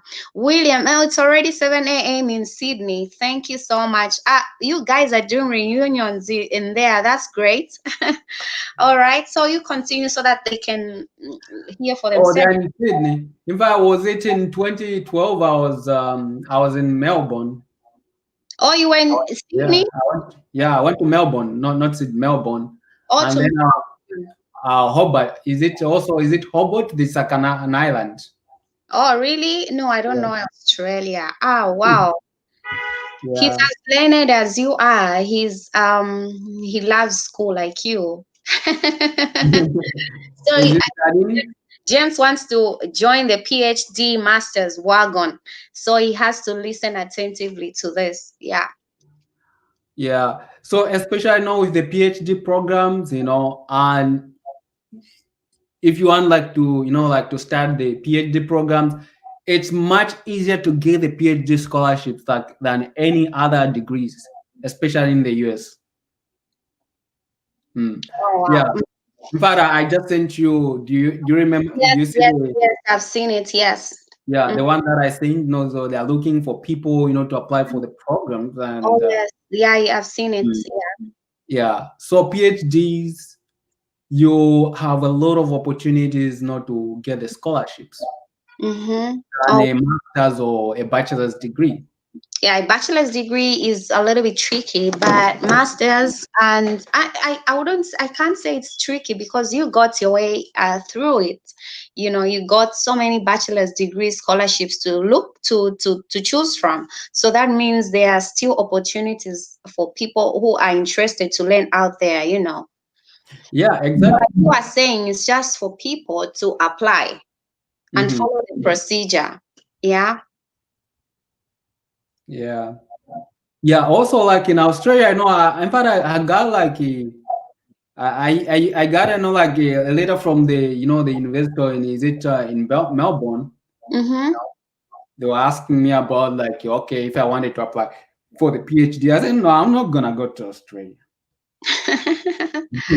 You want to be in the US. Yeah, there are so many advantages for you to be in the US. I know.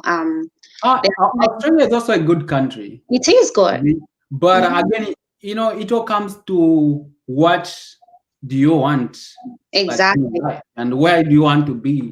You know, Mhm. for me personally, I wouldn't go to Australia because I think here in the US there are more opportunities. Mhm.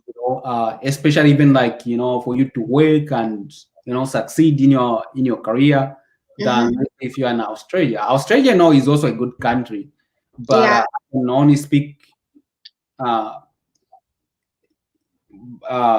based on my experience. Mhm. Yeah, that's right. That's right. So, no, that's true.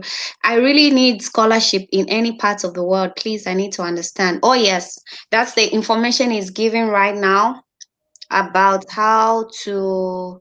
I think it's more easy for him to say in the US because that's where he is right now, right?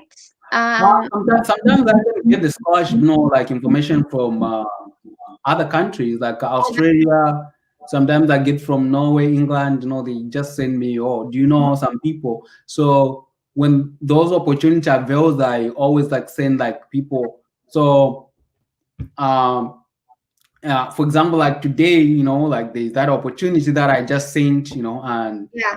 so scholarships are everywhere. But I can tell you that some of the countries, especially where you want, let's say if you want like to really get a good scholarship. So uh, Mwewa is asking to say who are the right people to talk to in order to get a scholarship. Hi, Liz. Thank you so much for coming. Thank you. Good morning. It's morning in Germany, I guess. Yeah, Germany, uh, yeah. I tell him Biggest, yeah. Ich spricht Deutsch. You get that? It's Liz. The other day she was speaking German, so I hope she understands what Ich that is. spricht Deutsch. Ich lebte Deutschland vor 5 Monaten. What is that? Is that good morning? I'm saying that I speak German. Mm-hmm. I lived in German for few months. Oh, she said God dunk. Whatever. Via Daffy. Did I say it right? Yeah. Dankshun. No, Dankshun. Oh, Thank you very much. It's called Dankshun. okay. Oh, she was Yeah. correcting your German. Okay, your Yeah. language. In All fact, right. I was telling you that I learned Germany right in the Yes, beginning. yes. You had to learn it in So 3 months. yeah, Yeah. so I speak German and I speak a little bit of Spanish as well. Oh, wow. I need Yeah. to learn Spanish because sometimes we are surrounded by Spanish people and yet you can't Eh, even say anything. even Hagai speaks some Spanish, eh? Yeah, he does speak some Spanish. Yeah. So there was a question. What was the question Mwaba, there? Mwaba wants to know who the right people are in order to get these scholarships that you're talking about. Well, as I said, you need to talk to people.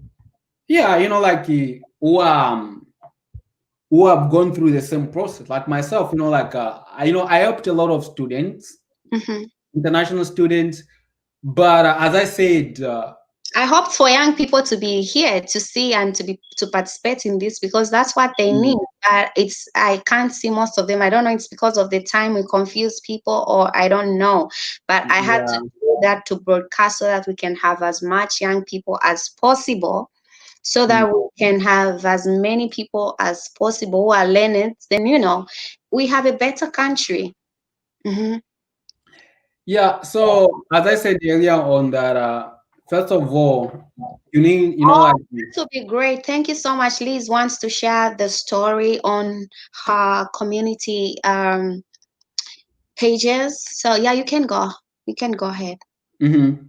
So as I said, like I've been helping a lot of students, not only from Zambia. I got like like students as far as like Nigeria, Ghana, Wow.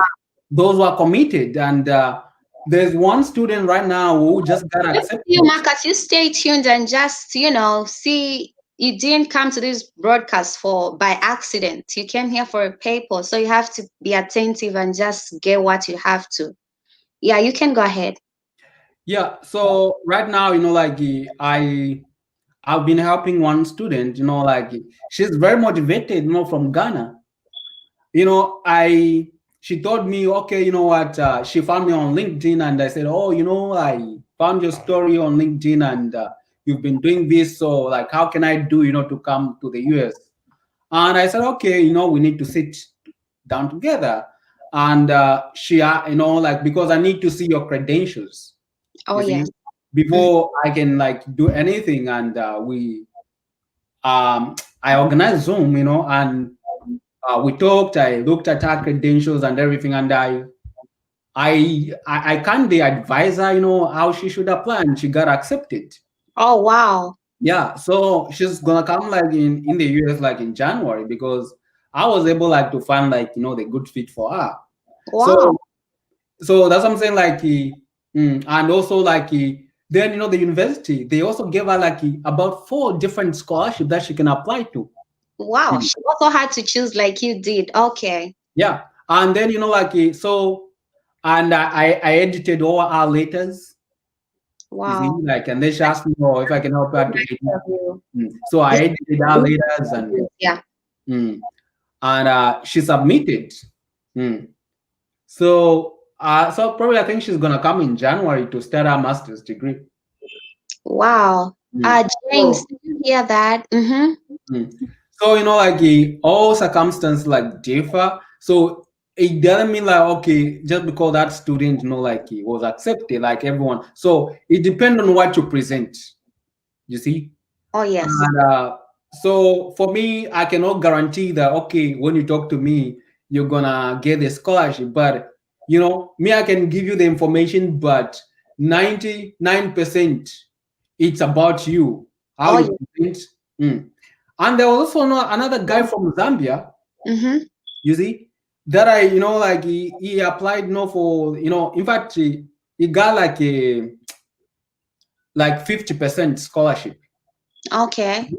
So he said, how can I? He asked me how he can get a scholarship. Uh-huh. And I asked them, okay, like write to the university. Mm-hmm. And I asked him what to do. And I asked him, okay, write a letter Mm-hmm. to me. And then, he just wrote like, like as if he's like, oh, like, oh, I live with my mother. Hmm. My mother doesn't work. I need a scholarship. My mother, no, she doesn't have a job and we struggle. And he said, no, that's not what they're asking you. Thank you for coming, Malika. You at least, yeah, you can still, you still hear there's something right here going, so you're not very late. Mm. Yes. So you see, like this guy, like he didn't even put any effort, like like even like time Mm-hmm. trying to compose, like a well thought Mm-hmm. letter. You Mm-hmm. see? Because when they're saying, oh, why are you applying for a scholarship? Why Mm-hmm. do like you have to explain, tell your story, but Mm-hmm. at the same time, you need to explain, how that education is Okay, gonna yes, help I got you. you. I got you. Uh-huh. Mm-hmm. Mm. Yes, please go How ahead. that education is gonna help you, and also how the education is gonna help the people, like in your community, because it's not about yourself, So understanding how to apply is also the skill. You That's see, right. it's a skill that you need to develop. you know Mm-hmm. so I asked this guy, I said, okay, do this. And then like he spent like it like a month, and then he told me that, when I was like busy at, oh, like I can you try to help me? And I said, I already sent you the letter. And then he wasn't putting any effort, you Wow. see. Mm-hmm. But the other guys know that I helped. The other guy was from Nigeria. He did everything and he got accepted. In like The goodness with our friends, our friends take opportunities that are presented to them vigorously. unlike us, I don't know Mm. why that is so. Yeah. So yeah, that's the other thing. Like I found like a lot of these people like from Nigeria and Ghana, when they approach me, they do their work. You see, but when you tell like my fellow Zambians, okay, guys do this and then they don't even want to do like what they're supposed to be doing, and Mm-hmm. that's the thing, like because you're not gonna get things on the silver plate, That's especially in right. the US. Mm-hmm. Here it doesn't work. Like okay, you have an uncle or maybe your father is lecturer at the University of Zambia, and then they Mm-hmm. give you bursary. You see, Yeah, yeah, yeah, it's a different environment. You know, exactly. They everything is don't. given on merit. Mhm. Regardless of whether you have a big nose. You are. I, You have got big lips. You are beautiful. You are handsome. the Those son of things, the president. those things they don't count. What No. count is your academic credentials and how what you present on the paper. Mm-hmm. Oh. So there are a lot of opportunity that are there, Mm-hmm. but most of the opportunity are untapped Yeah. because a lot of students they don't want to do their homework. They Mm-hmm. don't want to like do what they're supposed to be doing.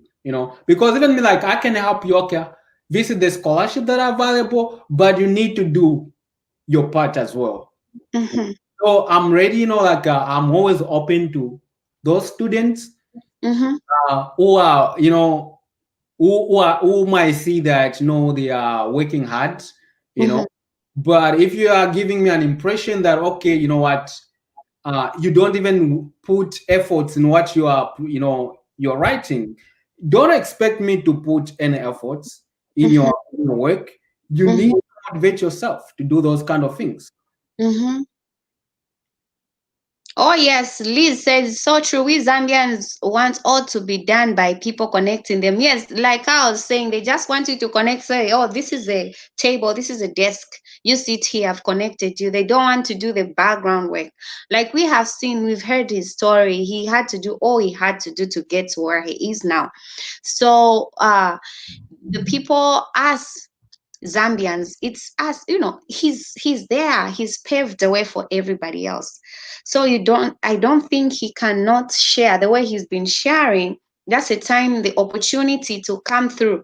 You see, I had to broadcast this. I don't usually broadcast my life, but I was so vigorous broadcasting this, asking people to come so that as many people can come, as many as possible can know how to go about these scholarships. There are people who are doing nothing, in Zambia. They got their 6 points, they are seated at home because they have no school fees, you know. So such is a very important topic to listen to. And like what just trends every day on social media, Mhm. So please go ahead. Muabat says, Dr. Chipalo, can you kindly share your email? So, okay, so he'll be giving all the information later on. That's no problem. Just stay tuned, Muaba, all right? Yeah, you can go ahead. Okay, yeah. So, Mava, like, I'll give the information to Charity. Mm-hmm, She's gonna share with you. mm-hmm. Right now, I'm like, I don't have access to, Yeah, is it to live stream whatever, because I'm not on Facebook right now. mm-hmm, I appeared on social media and everything, so you're gonna search me, you're not gonna find me there. Mm. mm-hmm. Yeah, but I'm gonna share the information later Yeah, on, and so if you want to contact me, and then I'll be I'll be willing to help any student, because I want everybody to be successful. Mm. yeah, that's right. I want everybody to be successful, and each time I've made a difference in someone's life, I feel so excited. Yeah, it feels so nice to help someone. Mm. Yeah, So, yeah, because like as I say that right now, I've been helping a lot of students, who are not even from my country. Mm. yeah, and it's so Mhm. unfortunate, people you speak the same language. If they don't understand, they ask you in in our native, say, yeah, but I've it's more easy to connect with a person who comes from your Mhm. country than. So I think a lot of young people have to see this and just tap into it, and get the help they need. So many people are home. mm, Yeah. no education. They've passed, they've gotten their 6 points, their 7 points, their 9 points, very good grades, but they are seated. But people now just want social media. So Yeah, some yeah, people. even like the most recent, there's this boy who is Mhm. right now at CBU, Copper Belt University, and you know, he, he worked very hard. He got admitted at the university and was living, like in Kitwe. I told you the story, right? Yes, yes, He yes, I was remember. living in this, like small hut that's made of iron sheets, everywhere. And I looked at that. I said, "Oh, I think I need to do something." Hmm. And I found him the sponsor, you know. And so, most of the time we see the efforts. Hmm. Yeah. And when I see such hardworking students, I'm Mm-hmm. always reminded, like I've been through the same thing, you see. Mm-hmm. And I always tell, my relatives the Mm-hmm. same thing. I know that some of my relatives know, like, okay, they say, oh, they want to come to America and said, okay, show me the results. No, they don't even have like, a good, like a good result. I said, okay, how can you come to study in the US when you don't have a good result? You know, Yeah. so for me, like, it's not about my relatives. I'm willing, like, to help anybody who's interested, who's motivated, because I've been through so many. I know what it means not to sleep without food. I know what it means not to live without your parents. I know what it means not to live in the streets, not to work for peanuts. No, I used to dig trenches, at Zesco. Hmm? You see, I know what it means to suffer. I've gone through a lot of things. I know what it means not to be bitten by mosquitoes. And all those kind of things. So it's not a life that I would want everyone not to pass through, you know. And I don't want to know, like, also like student like who even have like the chance for the better future, to start drinking alcohol, because that's what happens. So if someone is motivated, I can do my best to find, okay, if you show me this, you need to show me, okay, this is what you want to achieve, you see. But always put extra efforts. And be encouraged that in spite of the circumstances that you go through in life, these the English people, they always say there's always light at the end of what, the tunnel. Tunnel. Yeah. Like, if you look at me, like, I never knew that I would ever even have a chance to come to the US. That's You right. know? And US is only for, those people like the rich people, Abana minister, and Hmm. all those like with money. Yeah, Mm, that's right. mm, mm. But I don't have money. I don't come from the family. In fact, like most of my family members, especially from my mom's side, the majority, they have never even been to school. You see, Hmm. like, The it's train. Yeah. either, even those who have reached grade 12, it's either they failed grade 12, or they dropped out of school. So that's the kind of the family that I come from. Mm. Yeah, and the right, you carry a right message for everybody of us. This is so inspirational, very, very inspirational.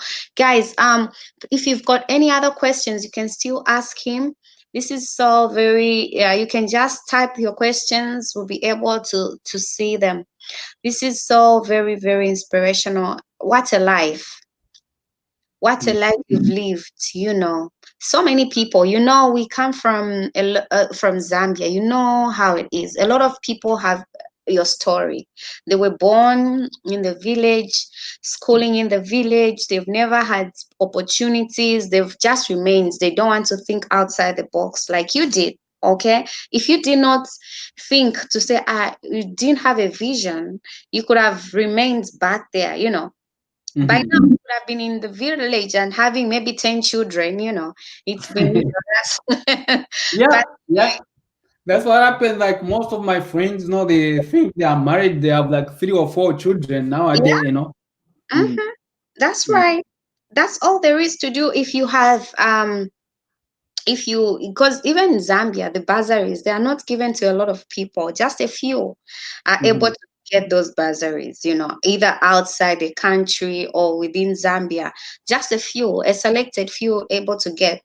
So I just pray and hope that many people can get to this and get inspired by this beautiful story.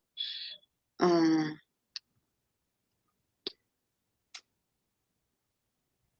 if you have any question, guys, this is now the time to ask questions. If you have any questions, you can just type your questions.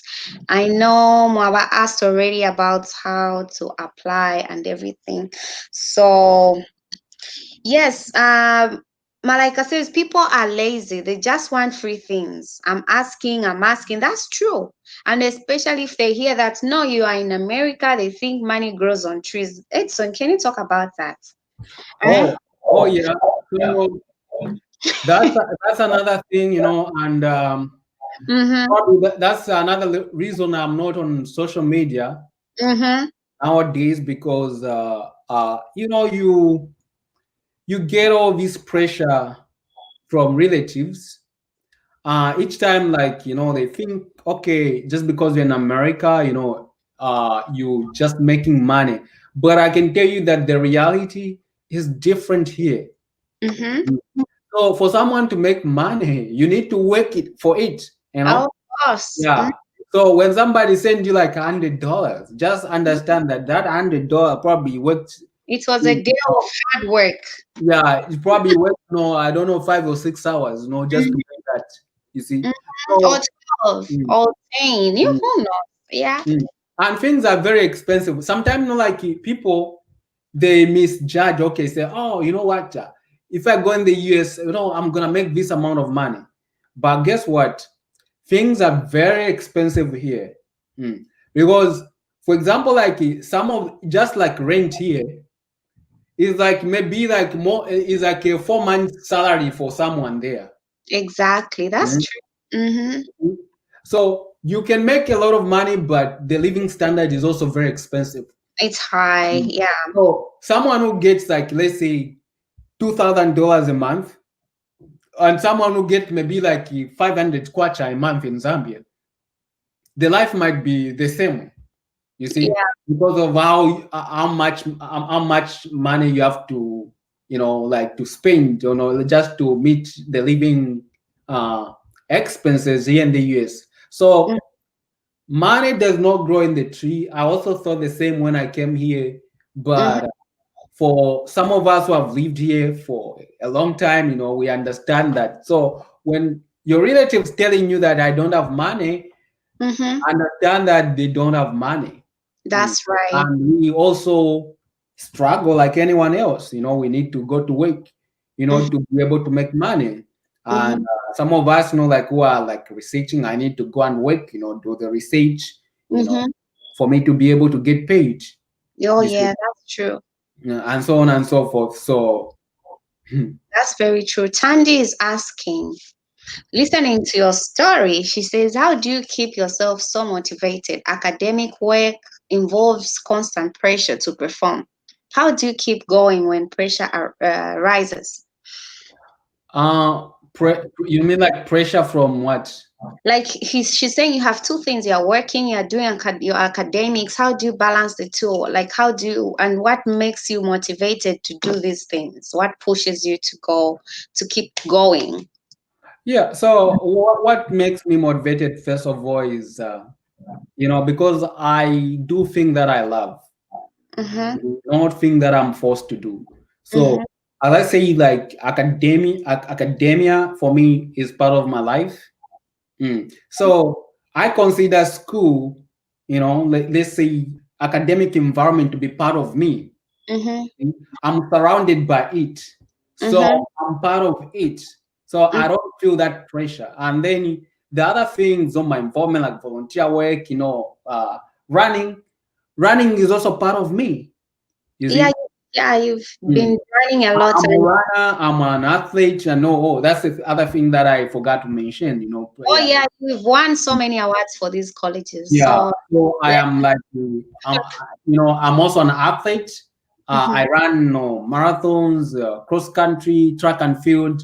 So those are some of the things that I love to do. So even when I leave now, I'm gonna run because I love running. I cannot leave without running. I run like 10 miles a day. Mm. Uh, yeah, Wow. 10 miles a day. That's like, I don't know, kilometer. Yeah, but Yeah, mm, about mm. 50, 40, somewhere around there. I don't know. No, I know. I think it's less And than how that. do you balance how, she's also asking how you balance up your work and your school. How do you balance that? Yeah, so it all comes to, you know, discipline. Uh, Mm-hmm. for me personally, I already know that, okay, this is what I'm supposed to be doing. For example, like I always divide my time. Okay, at this and this time, I'm gonna do my academic work.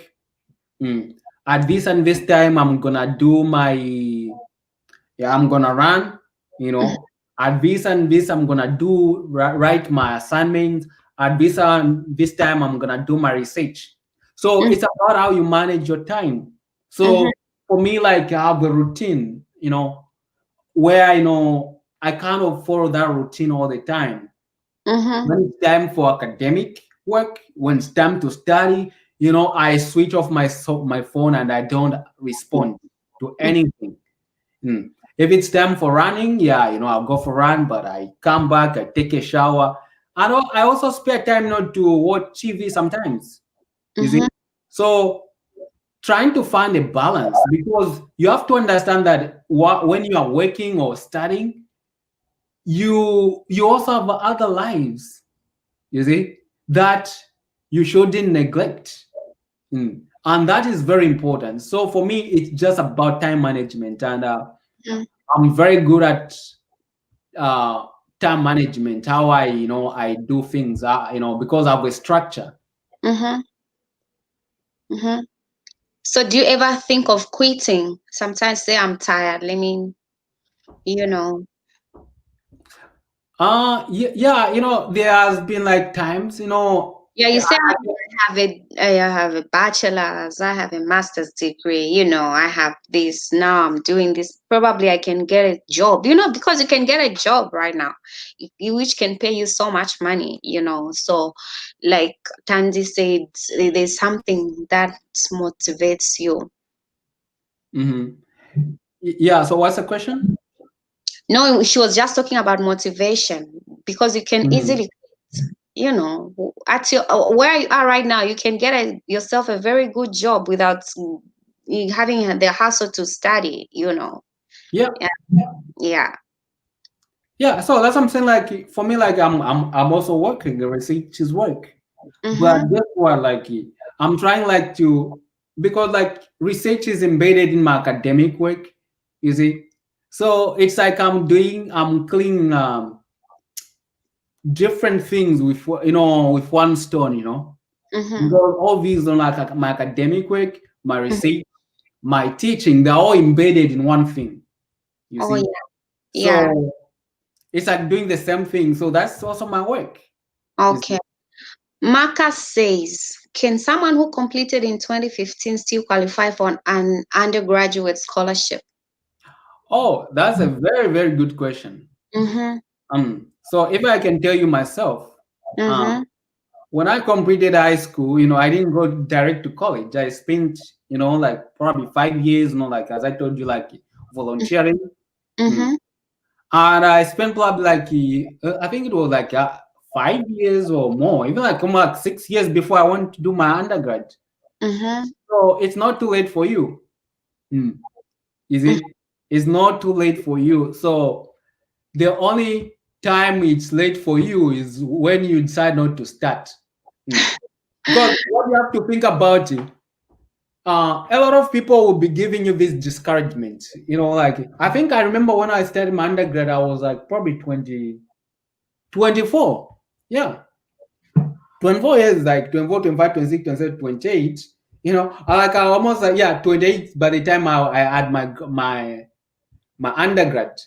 Mm, you see?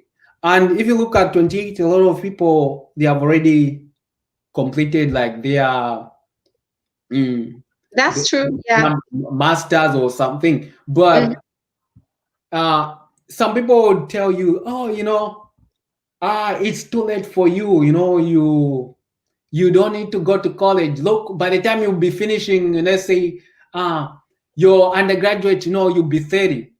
But guess what? Whether you decide to go to school or Mhm. you are not, you know, you decide not to go to school, you'll still be 30 in 4 years. Exactly. You see? That's true. Mhm. You'll still be 30. But Mm. will that make a difference? No, No. you'll be 30. Mm. That's Whether right. or not you are 30 and you Mhm. say, oh, you know, I cannot go to undergrad. No. By the time you know, I'll be graduating, I'll be Mhm. 34 or 35. Guess Mhm. what? Hmm. Even if you don't go to school, you still be 35 years. That's right. Hmm. So there is no like a time frame. You know, Mhm. everyone is different. You know, we come to have these opportunities at different stages in life. Hmm. That's right. Hmm. Like for me, you know, like when I completed my my high school, you know, Mm. like one of my classmates, you know, was after 5 years, he already graduated from the University of Zambia. Oh yeah, that's Mm. right. And and also, you know, he was telling me that you know, you guys like, you know, like uh, I'm a bachelor's degree, you know, we are not at the same level. But guess what? 5 years later, you know, he was working. I studied my undergrad, and guess what? He still has his bachelor's degree, and you know, I'm almost done with my PhD. You see, Yeah. our Time. opportunity comes at different, you know, times. You know, yeah, Yeah. he still has his bachelor's degree, and I have a master's, and I have, you know, I'm getting my PhD. Mm. Yeah. That's Mm. right. So it doesn't matter, you know, whether you finish, you know, you see your friends finishing, you know, their degrees, and you have nothing. You Mhm. see, work within your time frame. You know, Yeah. your time frame. You know, don't look at the other people's timeline because Mhm. you're different. You're a very unique person, Mhm. and you don't want to compare yourself with others. Mhm. You That's see, right. you don't know where they're coming from. Mhm. Look at your circumstance Mhm. and move on at your own pace. Mhm. That's right. That's right. There's a question, but before a question, I'll say Tandy says, "Thank you so much for sharing your story. You are a great inspiration. God bless you." Malaika says, "That's true. Everything has its own pace. I like that concept. Whether you go to school or not, you'll still be 34 or whatever." Yeah, that's right. Because people say, "I don't and I'm old," but you still be, Yeah. yeah. In fact, you know, there's I think did I share you a story about, you know, there's this one book that I've been reading about the this guy who wanted to become a doctor. Mm. I don't Mm. remember. So let me tell you like this short story. So there's this guy who wanted to be a medical doctor. Mm-hmm. Mm. So what happened is that that guy, you know, like as he was planning to do that, you know, like he ended up, you know, working in his father's business, Mm-hmm. tailoring business. Mm-hmm. So he worked for that company, his father's company, I think for 25 years. Oh wow. Yeah. So now this man, you know, like he realized that okay, he needed to become a doctor. Yeah. So So his father decided to sell the business, and he attended the wedding of one of the young man who just graduated from medical school, Mm-hmm. and uh, and then he remembered this dream he had of becoming a medical doctor. Mm-hmm. And by that time, he was 50. Wow. I know he decided to go to medical school at 50. Mm-hmm. Mm. And by the time he was 55, he finished his, like his medical school. And Mm-hmm. then by the time he started practicing, he was like in his late 50, Wow. you see? Wow.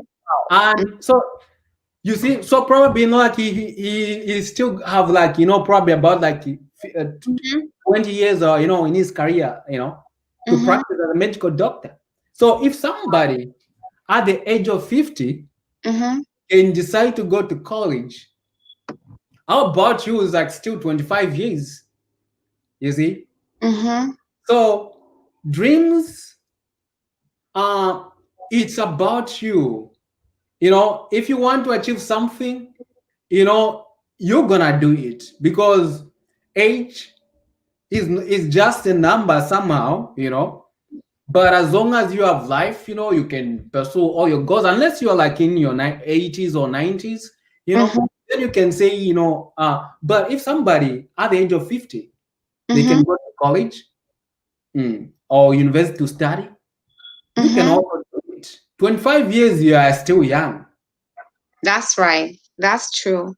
I think I lost the question. Somebody said asked about what programs are easy to get scholarships. I don't know, something like that.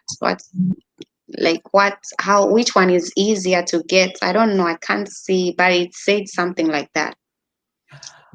Well, I can tell you first of all the program that you probably know not gonna get the scholarships. Mm. If you want to study philosophy, forget about getting a scholarship. Mm. Okay. Because I don't know if no one is gonna sponsor you to study philosophy, but unless you are very lucky.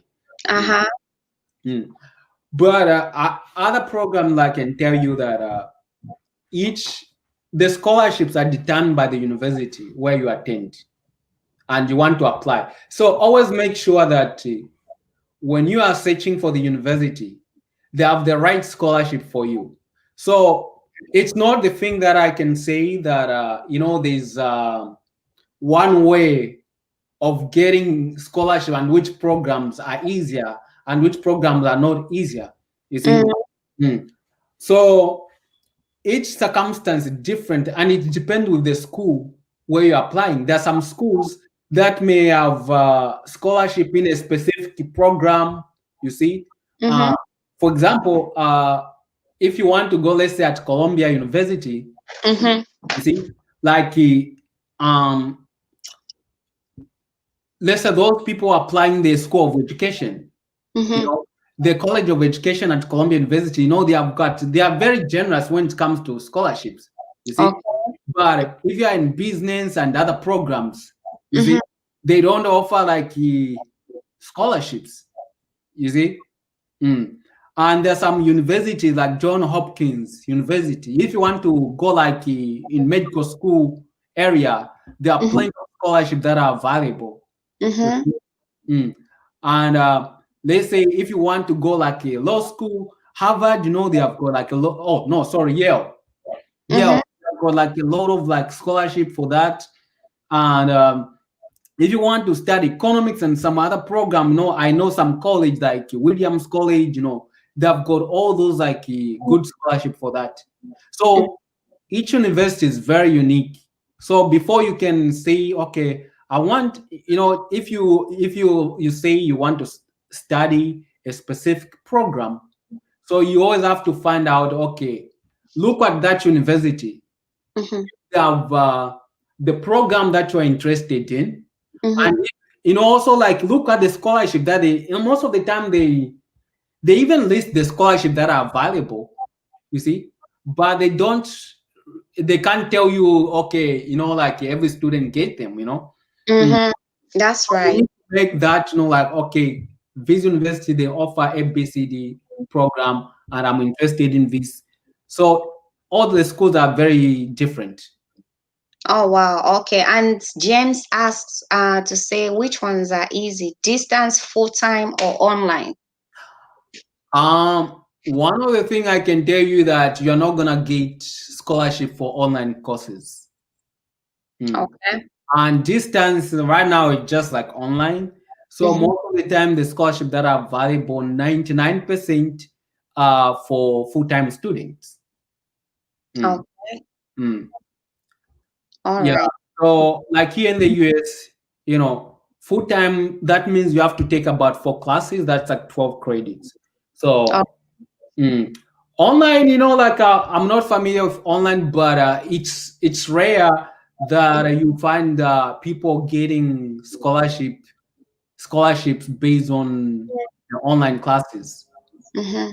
So if you want to start if you want to study, you need to think about probably do a full time where you're you're actually on campus Mm-hmm. to take the classes. Mm-hmm. Oh, okay. Malika can't wait to get her PhD. Malika, did you miss the part where he spoke about the scholarships? Maybe probably you can look at that. I think that he said there are some available scholarships for PhD at the moment, according to him. So, and Marcus asks again. Hmm. Malika also was saying, I think she said something like, so proud of you, Edson Chipalo. This is what we need to see, not just nonsense rumors on Facebook. Exactly.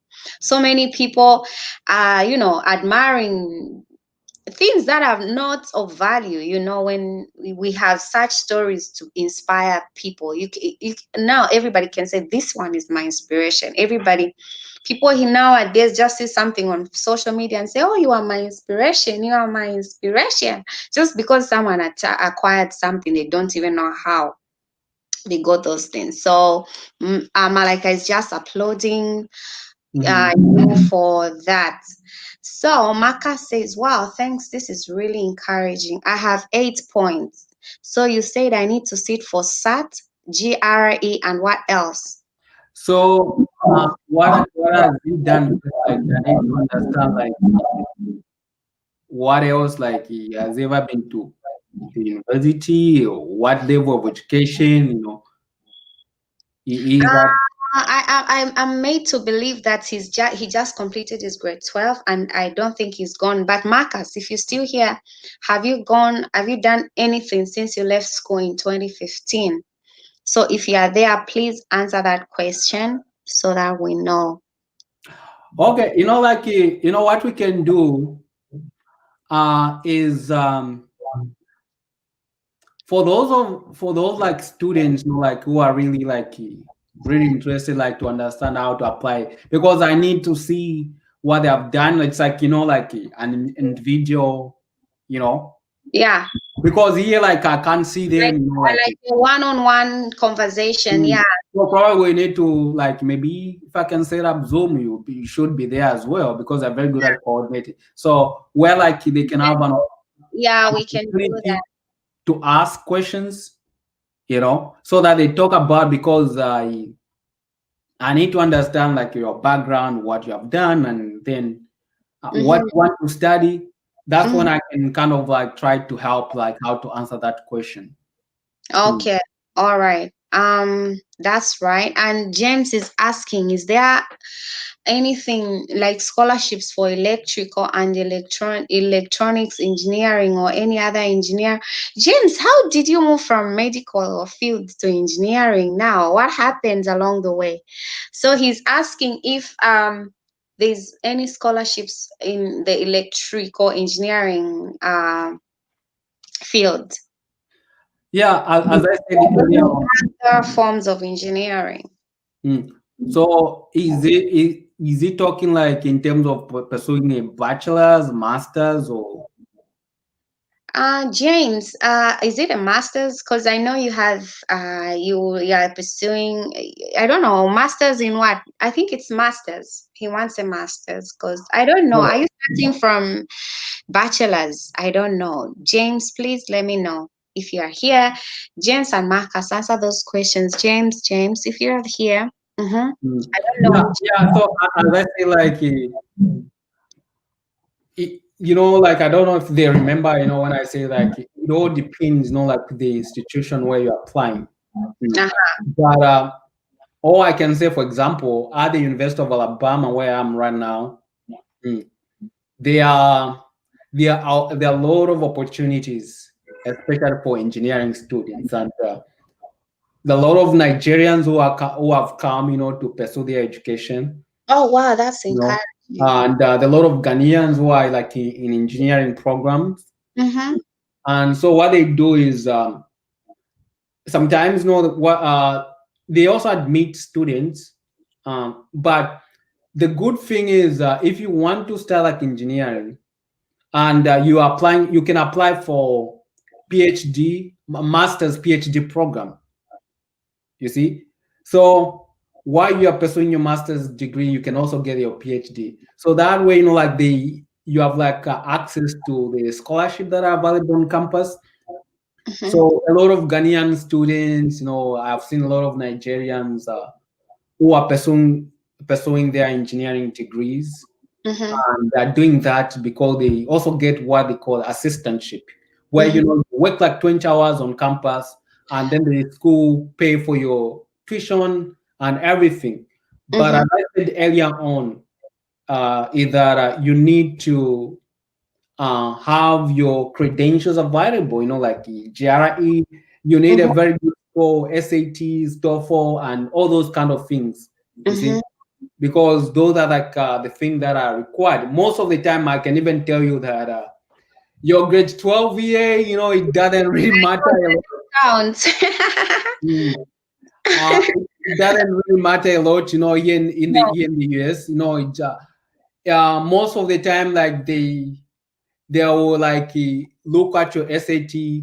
Yeah, they're gonna look at your grade 12 certificate, but they don't even know what 8 points is. Yeah. But Yeah. they understand what SAT is, Yeah. what GRE score is. Most of the time, they're gonna look at those things. You see, so you may have 8 points, but if there's someone who has like perfect good scores in SATs and has got 23 points, they're gonna pick the 23 points because no, he has demonstrated what they require in the US, education system.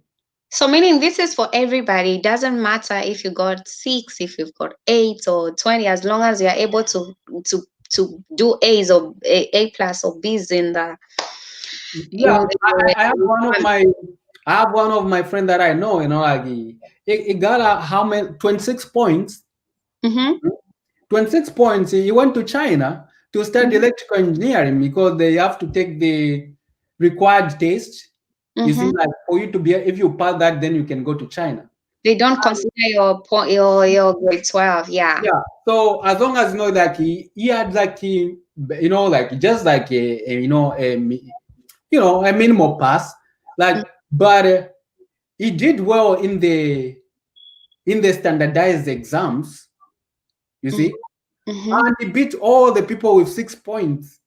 Mm. You That's see? funny. Yeah, And that's he went to China, to study, and he already finished. Now I think he's back in Zambia as a lecturer at ICT University in Quito. oh wow. That's Mm. very nice. That's very Mm. nice. Really. Yeah. So here in the US, what matters most is your scores. Mm-hmm. SAT scores, especially for those of you who want to pursue your Mm-hmm. undergraduate degrees. Mm-hmm. Yeah. So if you have a good SAT scores, you have a very good chances of getting the scholarship. Mm. I know like already two students. One is at Dartmouth College and the other one is at Princeton Universities who had almost like a perfect score in their SATs and they were given full scholarships. Wow. You see? Wow, that's so beautiful. That's so encouraging Mm. because sometimes people shun these scholarships because they think that they only want those people who have higher grades, I'm a 6 points, I'm a below 10, that's what people think. But such Mm. information is what everybody needs to hear to say, as long as you meet their own requirements, you can chance one of these things. So Mm. he says, I'm still in medical. I love helping others too who needs bachelor's. Oh, he wants something in public health. Are they common? scholarship? Yeah, public health is very much common. Mm-hmm. Yeah, but again, as I say that it also depends with the university. Oh yeah. So, like right now, like you guys have access to the internet, and like I'm not in that field, so I cannot tell you okay which universities. Oh yeah. So, but you need to do like now, you guys have access to the internet. Oh yes. Mm. So you can look, okay, public health university in the US or with scholarships. Mm-hmm. Mhm. So it can, the internet can provide you, and then based on that, look at each university individually, Mm-hmm. you see, and then you'll be able to see, okay, which ones are, Before, and or if you are here and you need more information, you can just text me your number, or you can send me a message on my Instagram. It's the same name, okay? It's All Things Chile on Instagram. You can leave me a message with your details, okay? You can go ahead. yeah. So as I said, like every institution is different. Mm. So public health is a very much common program, Mm-hmm. but I wouldn't tell you exactly which universities know that have got scholarships.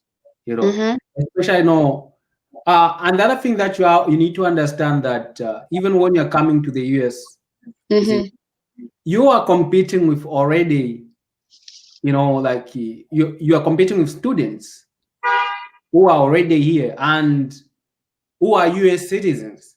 Mm-hmm. Mm. You need to And stress that. most of the time, they tend to provide like a scholarship to the US citizens. Mm-hmm. So if you do not if you do not make your story compelling, Valuable. Mm-hmm. mm, and they're not gonna give it to you. So that's something like it's important to kind of like, let's say if you want to really start abroad, let's say in the US or UK, you need to give yourself at least 8 months or a year, thinking about how you're gonna do it. You see, even like preparing their letters. You just don't write a letter. Give people to look at your letters. Mm. Make sure that all the information that you're providing is very compelling. Mm. And on top of that, you have all the you meet all the academic requirements, you see, and that are outstanding. As I said, there are like millions of people who want to come to the US. You see, look at all China. China has got 2 billion people. India, you see, and they all want to come Nigeria, the whole Africa, I they're know. all like competing there for the same, That's right. few spots. Mm-hmm. For you to be able to find yourself there is almost like winning a lottery. Yeah, Mm. that's right. That's right. You got to put in your best. That's true. James says, where do people sit for their SAT or GRA? Yeah, so when I was still in Zambia, I think I took them at Lusaka International School? School. Mm. Oh, And the other thing, you guys, yeah, I think it's the right time to mention it. mm-hmm, So if you go to the American embassy, mm-hmm, they have what they call the American Education Center. mm-hmm. Oh, yes. And I remember, but then it used to be they have once a week where they tell you about studying in America. Yeah, and they invite Mm. different people. Yeah. Mm-hmm. Mm. The education system. All you need just to sign up and attend. It's Mm-hmm. every week. They used to do, by then when I was in Zambia, it was every Thursday. And Mm. I think those still go on. Mm-hmm. Yeah, I think it does still, Maybe because I now think that with program is. Corona, because of the virus, maybe they are doing Oh still yeah. online. They're still doing it on their Facebook page. Hmm. Mm. Yeah. So if you go to American Education Center there, mm, just go to the embassy. but then I think it used to be. I remember it used to be at Comesa Building. Mm-hmm. Mm. Someone told me that they moved probably like to their embassy, the one that they are Because building. it's huge. It covers everything. Went to there now. There's Yeah. everything, even Mm. all the everything is right at the embassy. Mm. Mm. So you guys should go there, make an effort, say, oh, I want to, like American Education Center. And that's why I learned a lot when I used to go almost every week, every Thursday. And they will guide you also, like someone was asking about public health, you can ask them. Those guys that, they are very important resource for Mm-hmm. that. They can tell you, okay, which university, would offer those programs. And they have all these like booklets Mm-hmm. that, like it talks about like scholarship for different universities and what they require. So they will be able to give you all those information that you need, for you to be able to study in the US Mm-hmm. or Canada, or yeah. I think at the British High Commission, they also have the same thing. Okay. Mm. And also, if you go to the Norwegian embassy, they also have a booklet that will show you what kind of scholarship they have in Mm-hmm. their country as well. Because Norway and is it Sweden, Finland, Mm-hmm. also offer a good number of scholarships. Oh yes, I remember. I remember because my brother went there. So mhm. Yeah, yeah, Nzenga, yeah. Yeah, he Mm. went there. So anyway, any other questions, guys? These resources, we have them. It's just that we don't know. So now that someone is there to tell you, you can go ahead. It's not enough to stay where you are. Sometimes if you're not, yeah, if you are comfortable with the situation, you have to step out. Think outside the box and see what you can do. He's just the same as all of us, but he has achieved way more than we have in terms of education and all. Not that because he was lucky, like he said, he disputed that he wasn't lucky. It's just about effort. You may, like he's saying, there are so many people who want free things, free education, because people don't have money. But what would distinguish you from them, from the masses? You have to be unique and be strategic and just be focused. So this is what I want. And when you say this is what I want, you become a go-getter. A go-getter is a go-getter. That's what Mhm. Edson is. Like you are such an inspiration, really, you are. I know, like, guys, it takes time. Like, I can tell you that, it took me almost like, I think like 4 years, you know, trying and everything, Mm-hmm. like, but It's I did you not. know, you didn't know things. You didn't know a lot of things. You had to learn on your own. But this is what you didn't know is what you are offloading to people to know, like on a silver platter. You did a lot of looking around, a lot of learning, and this information. That's why I hoped for as many young people as possible to be here, because this information is for everybody, the young people, you know so that maybe they could see what they can do. What you achieved is what you are offloading right here in a day. you know Mm. so it's not very, very easy. Yeah, it's not easy. That the way, even sang that song. Yeah, it's Yeah. never easy. It's not easy at all, but with determination, you guys can make it. Any other questions? People, please ask questions before we lose him. He's tired, he's been traveling. So please ask questions, so that those of you that want more information, like I said, text me, message me on my Instagram, because you can't message me here. You can message me on my Instagram, same name. So we'll be able to I'll be able to forward your names to him, and he'll be of help. Like he said, it will be good to do a Zoom with people so that you're able, next time you come to the live, you come with your credentials so that it's able to advise to say, oh, okay, this is how I'm going to help, and oh yeah, is it? Yeah. So anything else, Edson, you want to talk to these people? You want to talk? Well, just like to for those of you guys who are watching, remember that the destiny is right in your hand. Mm. And you just have to find the direction in life.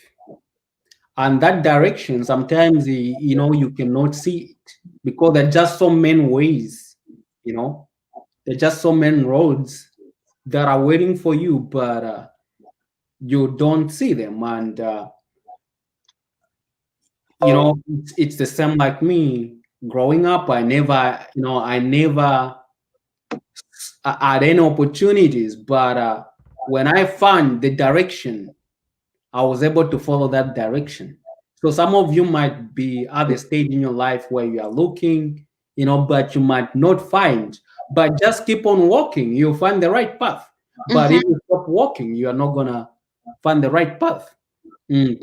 So everything is achievable, but getting there, you have to go through challenges. You see, like for me, like I would never say that I never had challenges. Like sometimes you have to study, wake up, nights, and you know when to sleep, and sometimes I even I sometimes I even manage when I have to eat and sleep. You see, how many hours you should sleep. So you need to make some sacrifice. Mm. And for guys especially, I I like know that life word. I life like is that word sacrifice. I do. mm, Mm-hmm. yeah, for the guys, I know that life in Zambia is very challenging at the moment. Oh yes, that's. Especially with the PF government. Uh, Mm-hmm. and most of you might even tend to alcohol as a solution.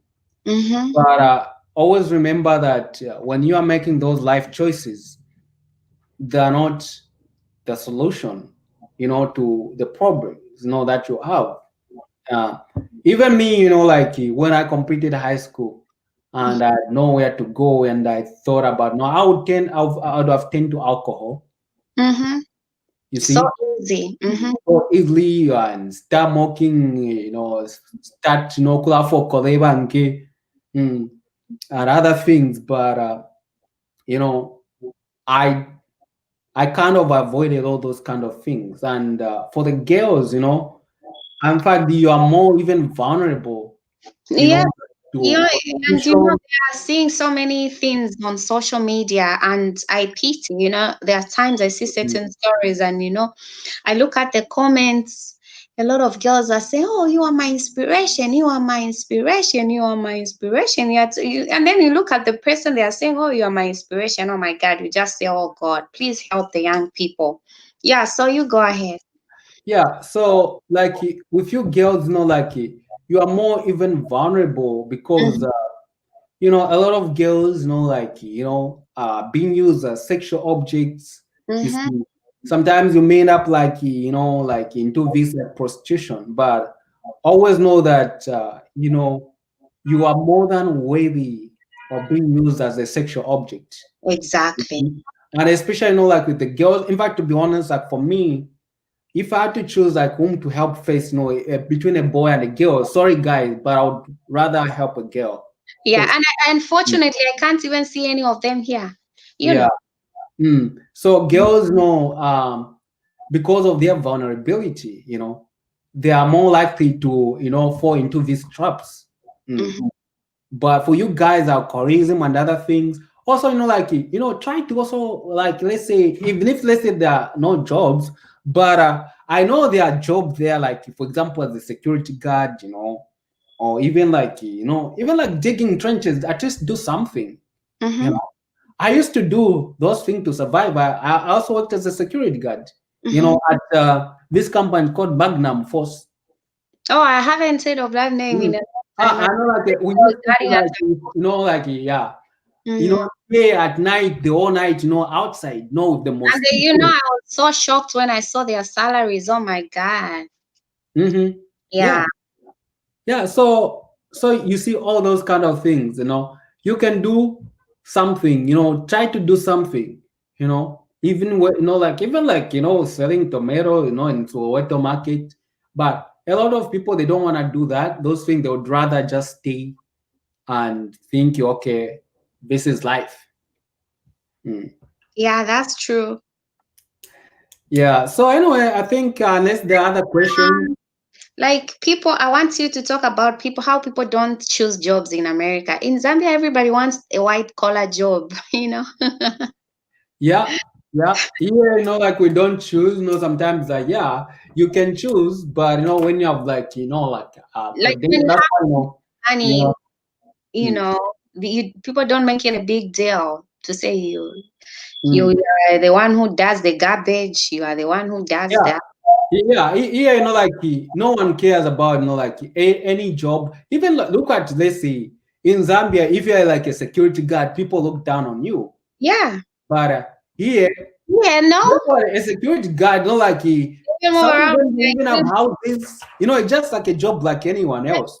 like a job. Yeah. Mm. And guess what? Even like plumbers, like in Zambia, like if you're a plumber, it's Mm, like the worst thing you can ever do. exactly. Wakapompolola amafi. For Hmm? sure. But guess what? Here, It's those yeah. people are the ones who even make more money than even some of us Exactly. who have got these degrees. Mm-hmm. That's Mm. right. Talk about the cowboy, the maids. People don't choose as long as you're making money. You can still do your education and become better and get more and more, but people don't really, really choose here. Yeah, Like, exactly. You can only choose no when you have no if you have nothing and you mm-hmm, understand where you're coming from, mm-hmm. then you have no choice, no, but you have to do what Yeah. other people have done. Yes. Can you talk about that? People forget before you leave, people forget about where they came from. Has it ever crossed your mind to like say, oh, okay, you shana, you make it why panga filia kwati na gari mo, you forget, it's human nature. You are a PhD person. It's very easy for you to say, no, those things, no, my life, that's not my life. You know what I mean? Yeah, yeah, I know. Like, do you remember like when I was in New York? Hmm? Mm-hmm. Mm-hmm. There are like these Zambian, or like I know, like there are these Zambians who are saying, oh, like because they feel that they're very educated. Me, I don't go to those Zambian parties, because of they are, they're just about chakolwa. Mm. And I said, you know what, me, like I see everybody as humans, Mm-hmm. regardless of whether they are charcoal. As long as no, the person is not is not buying that beer from your pocket. If somebody can buy beer, Mm-hmm. then he has got money. So if somebody decide to be, like a charcoal, that is life. Mm-hmm. Why about someone like, no, they're not educated? I say, no, that's none of my business. You see? So sometimes even if you go to school, education should, it just gives you an opportunity to start to think differently, but Yeah. it doesn't give you an opportunity to underrate other people. Mm-hmm. You see, just because you have education, or you have a degree, the degree, yeah, it shows, okay, you have achieved this, but the character, you know you present to the people is more important than the degree that you have achieved. That's That's right. why, me, I know where I'm coming from. I grew up in the, like in ghetto. Mm. Mm-hmm. I'm And, fine. mm. So I associate with people in the ghetto very well. If I come to Zambia, guess what? where I interact with people mostly. Chivolia. What else? Johnny, John Len, Mandevu. What else? Matelo, Chipata Compound. Those are the places where I knew to be my place, and that's where my friends are, and that's where I go. Mm-hmm. You see? Someone joined us. Oh, oh, hey.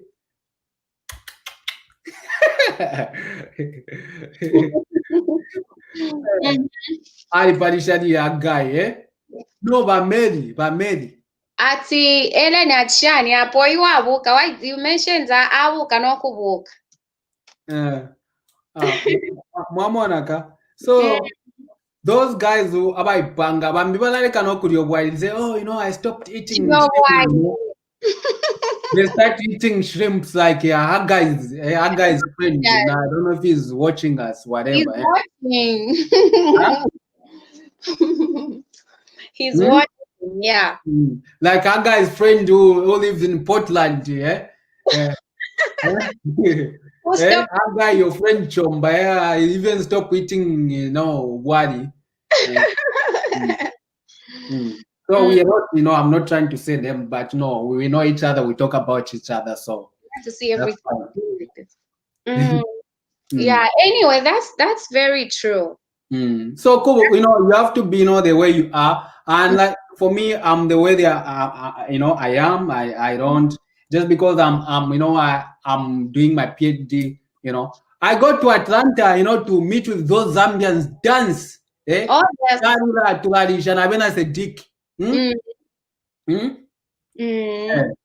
That's true. That's very. We dance. We party. Although I don't drink beer. I don't drink. So you don't. yeah, I try not to be much involved in people because guess what? Education shouldn't give you an opportunity to just because that's not education. That's that she knows someone who said I will eat shima with a fork.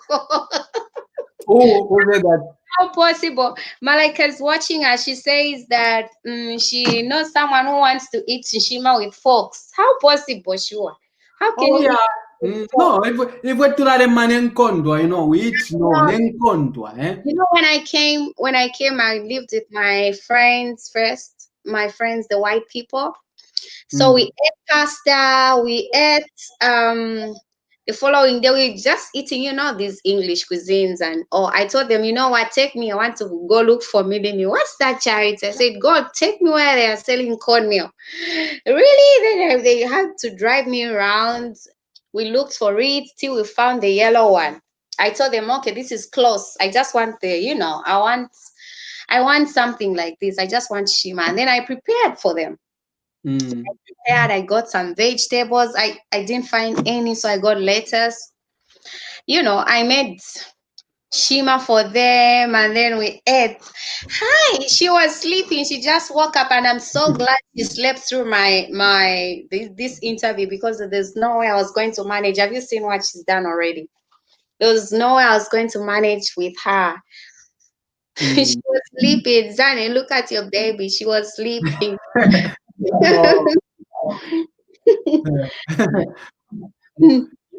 You have even pierced her? Yeah, she's a girl. Kandi twali mishishi twat first bale muchitako differentiate at mwana kashiro mwawe, so we had to do the earrings. Misholo shimenene so apa. Yeah, so it's been so nice talking to you, and I hope everybody else is helped out there. If you are late, please play back. This was a very nice discussion we had. Play back, and if you need more information, if you want to talk one-on-one with Eddie, please message me on Instagram because you're unable to do that right here. So you can message me, and then we'll organize for that Zoom meeting with everybody else who will be. Yeah. So on Zoom, then you can ask questions, Yeah. because right now I can't see anything, so. Yeah, so on Zoom, you'll be only those that are interested in these scholarships are going to be connected on Zoom, on that Zoom meeting. So if you have any questions, please write them to my Instagram, all things Chile.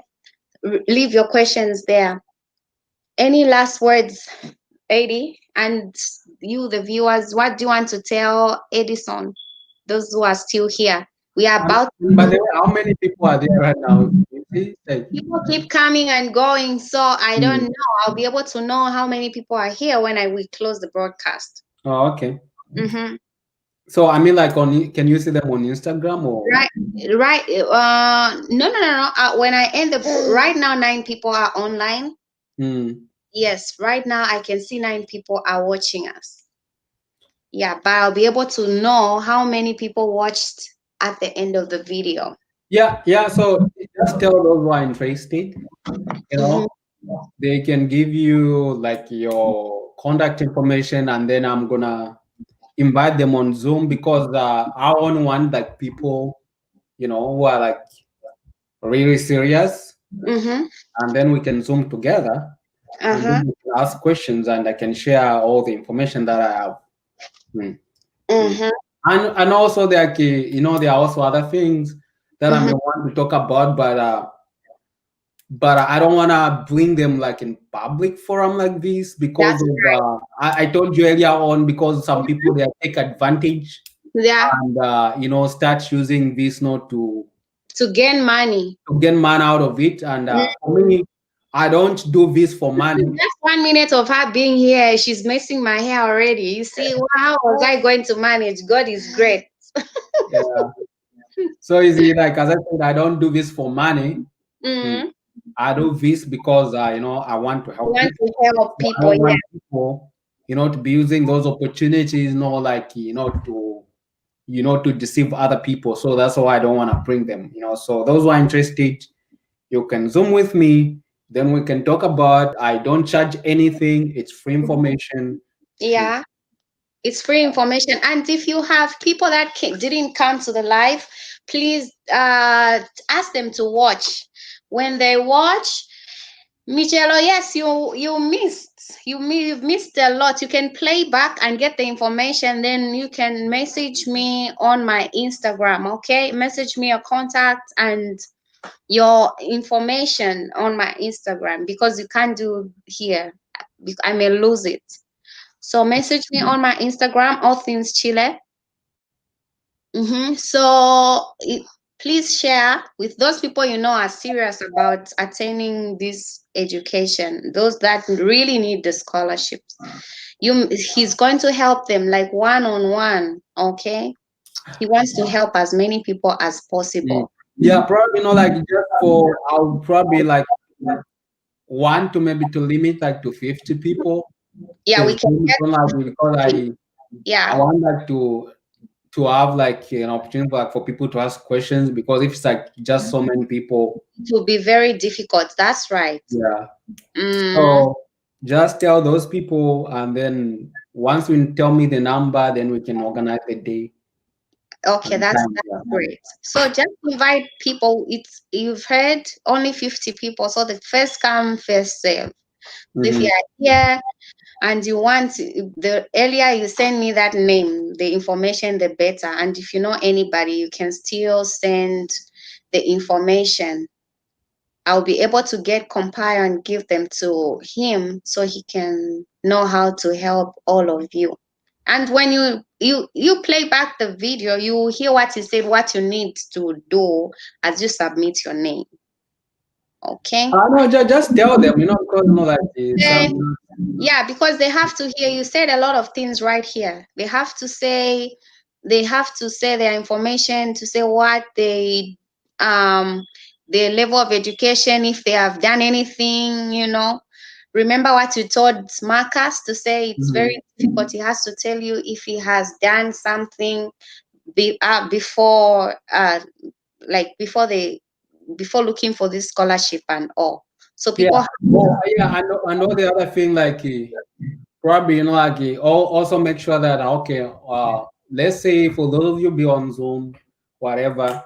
So you need to have at least high school, oh, high school, is High it? school diploma. High school diploma.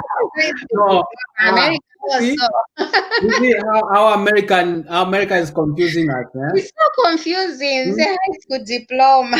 Yeah, no, not high school diploma in Zambia, high school certificate. High school certificates, yeah. Because when we are talking about scholarship, we want to make sure that I'm talking to the right people. Mm-hmm. Yeah, exactly. Only those that are interested, and Mm. just share with the people that you know. Only 50 people, 50 only right now. He Yeah, can yeah, only, like, many people, maybe I can do another one, but yeah, we can just cater for the people that are ready. So mm, yeah, but I don't think you even have there, that large number. that Mm. will be too much. No, I'm saying like I don't know if you like. No, they will. They'll come through. Just I think we confused them on the time. I didn't notice that we already lost an hour. I didn't. Mhm, So I should have said one instead of two. mhm. Yeah. So I didn't know that time changed already. You know, in America, time is adjusted every season, like when getting to winter and out of winter. So I didn't know it happened today. So we lost an hour. We were 6 hours behind. Now we are seven. Yeah. Yeah, we are 7 hours behind. So I didn't know. Mm. Yes, for Z, Bashindanji, yes, for Z, minimum is grade 12. Yes, minimum is grade 12. So it doesn't matter how many points. Mm, Yeah. yeah, it's just as long as they are grade 12, then they can be part of this. Yeah, because we just want to know we are communicating to the right people. Mm-hmm. Mm. It can be Because part.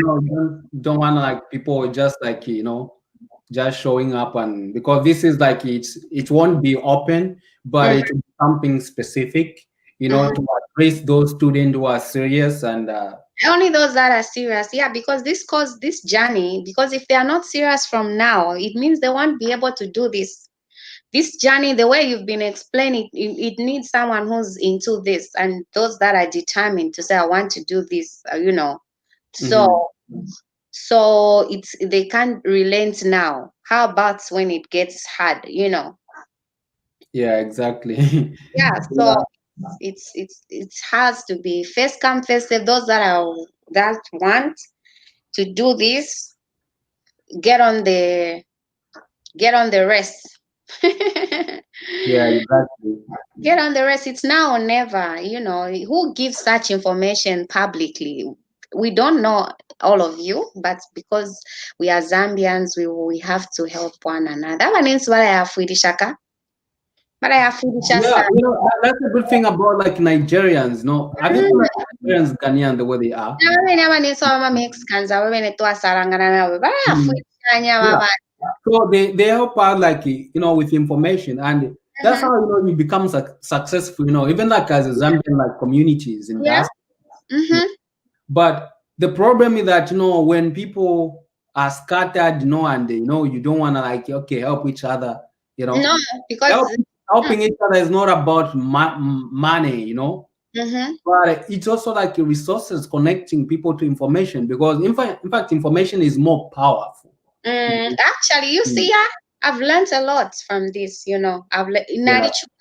but what you have gone through is what I've gone through is nothing. But look at you. Well, I've like learned a lot. everyone has gone. No, we all have different Yeah.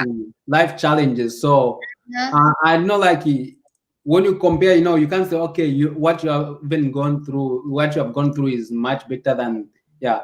But we all have different experiences, Yeah, just the and fact that you've been positive the whole time is so encouraging. That's how mm, people should come up. I expected a lot of young people to be here. I don't really advertise. If I'm my page, I don't really advertise to people.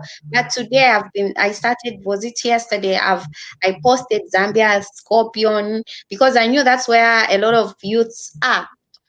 They well, that's something like as you said earlier on, it's about those, who are motivated. You cannot go and pull out people. No, those that don't Everybody want. interested is gonna come, and I always tell like, okay, Mhm. everybody who is interested is gonna come. I told you that those two Nigerian and Ghanaian students who are Mm, coming to the USA, mm, they came to me. I didn't know how to approach them, mhm. You So see, they had to look for you. They found you on LinkedIn, and you here you are giving out information, to people yeah. who didn't even ask. And like, as I told you, like even the Zambian that I've tried to connect, Mm. they just, I think the majority of them, they just disappeared. Because they want you to take them in class to say, this is a desk, sit here. They don't want Yeah, the. because they didn't want to make the efforts, to do Mm, that, mm. So, so anyway, mwana ala mishupa nomba. Ale yangala, so imagine apanombanga to church Russian. Ngaba wishi bali. He working. Bali mfuti. He's watching. He's not Huh? back yet. He was watching. I don't know where he is. Ask him. Bali mfuti mumino, But name Futsi. Bashukuru bantu bali bamfute. Bachiri name Futsi mumpa. Balete mfuti mnganda. I think one of the rooms is full of army issues. So Zambia and more next baku. Situat to wakawisha. Awe nawe nomba. Yes, eh? Mwalamvu ati nabashindani nabe nani bangira obusoja. Vashindanji navo varaficha. Varaficha kai birds of the same feathers. Nevena mwalamvu ati nabengira obusoja. Vena vava ni ma elders vachitafe advise. Vena vachitafe advise. Mubaposha ati bashindani je. Tabasika foni bashindani nganabatumina. Awo vale for vashindanji. Tabasika foni. A bullet. Ati Send me a bullet. Nice time wuli then alarm fire. Bebe nati bashindani tamwasika foni. Abantu bakuno like ku America ku America ku Zambia kuishitirano oli umunani abakunota kwaba every time kubafolesha so tuma nalami pera washindanji. It's at you never call him. He's saying you never call him. Ine. Ndabatumina bashindani tabasika. Ati tamwasuka.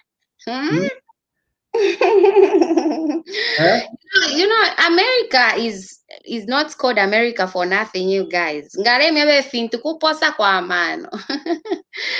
Unless you are here illegally. If you are here legally, that's good. No one will question you for nothing. He has give him this number. Okay, I'll give him. I'll send to his WhatsApp. Edson, he says, I give you the number that he's currently using. I have to release all of you guys. Thank you so much for being part of this. At least you responded when I was looking for people to hear this information. Thank you so much. And if you are here, you didn't hear me what I said. We're looking for people that are interested in this. If you are interested, you know that you are interested in this. Please message me on my Instagram. All things Chile. Send me a message, your details, and show your willingness. If you're not willing, don't even attempt, because America is a very busy place. We have no time for those people that are not serious. Here, everybody's serious. It's just that it's lockdown. On my channel, I wanted to go in Manhattan to show people how busy people here are. People are always busy. That's you shocked to say, people work hard. So you have to work hard on this one. Work extra hard. It's only about studying. It's about your future. In Zambia, we lazy around. Kuraba now we are going to the pain of 4H. There's no room for that. So when you are coming on the thing or you are joining this, you have to be serious. You have to know that you are serious.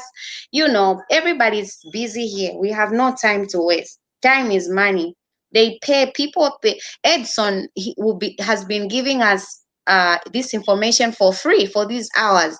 If he was working, he could have gotten paid a lot of money. You know, people here pay you for your work hourly, per hour. They pay you for working for that hour. So he's been talking for all this while for free.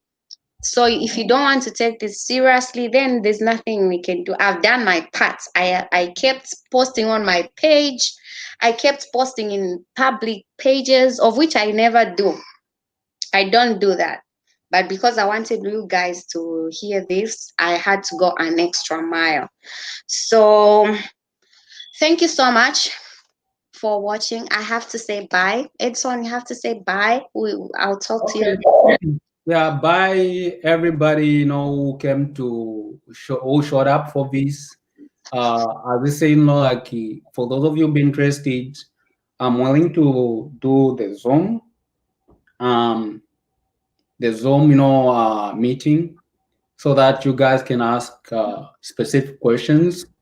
As I say, that there's some information that I'd love to share with you, but I don't want to share it publicly because I want to be sure that I'm giving the specific information to the right people. Exactly. Yeah. So that's a good, you know, that's what you just have to understand right now. So thank you everybody, and I really appreciate for time, and thank you Charity Achibana nani eh? Ellen Bupe. Bana Ellen or Helen? Bupe, it's E. Ellen with E. Oh, bana Ellen Bupe Ulaya twatotera mukwai pashiringiro kureka. I'm so grateful. Thank you so much. I know you've been busy. We've been wanting to have this for a very, very long time. And I understand. I respect your busy issues. And for me, you coming out like this to talk to people for this long shows that you still have a heart for people. And you know how someone said you're so humble. I agree. You know, we've spent time together so many times, and that's community is still there. And I really thank you for sparing your time. I know you were traveling today. If it was someone else could say, no, you know, even last week you were very willing for us to do this last week. Oh yeah, you know, I'm always traveling. You're on the plane, please rest. When you rest, then we can have maybe the following week, you know. Yeah. Even this week, like I'm going to Arizona. Yeah. The other week I'll be in Hawaii. So oh wow, you see. So yeah. So, you know, like Sunday is like the only day that, you know, like I usually have some time. Yeah. Please, people, don't take it lightly. You have to message me on my Instagram. Message me on my Instagram. Leave me a message. Then we do that thing. So good night, and I think it's good night to everybody right now. In Zambia, is it already morning? It should be in the AM now. Vashin Danji, thank you so much. I had to message you when the broadcast had already started. Thank you so much for coming through even at that short notice. And everybody else who's here, I don't know who else is around. I still have 6 people on. So thank you so much. Well, I don't know. Maybe she has a baby, so maybe she's taking care of a baby. You know, these babies are. Muela can dance, eh? Muela has a baby. She's not dancing anymore. She's busy babysitting, like. busy babysitting like me, you know. I'm just trying to balance two things. Never even invited me to her wedding, eh? I know. She has to answer for herself. Muela, why didn't you invite him for the wedding? You know, you have a case to answer here. So if you are joining me late, you are joining us late, please go back to the stream. We have to end our broadcast right now. Thank you so much for joining us. Bye bye, everybody. Good night. Okay, good night, everyone. How do you even exit? No, when I end it, I think then it will go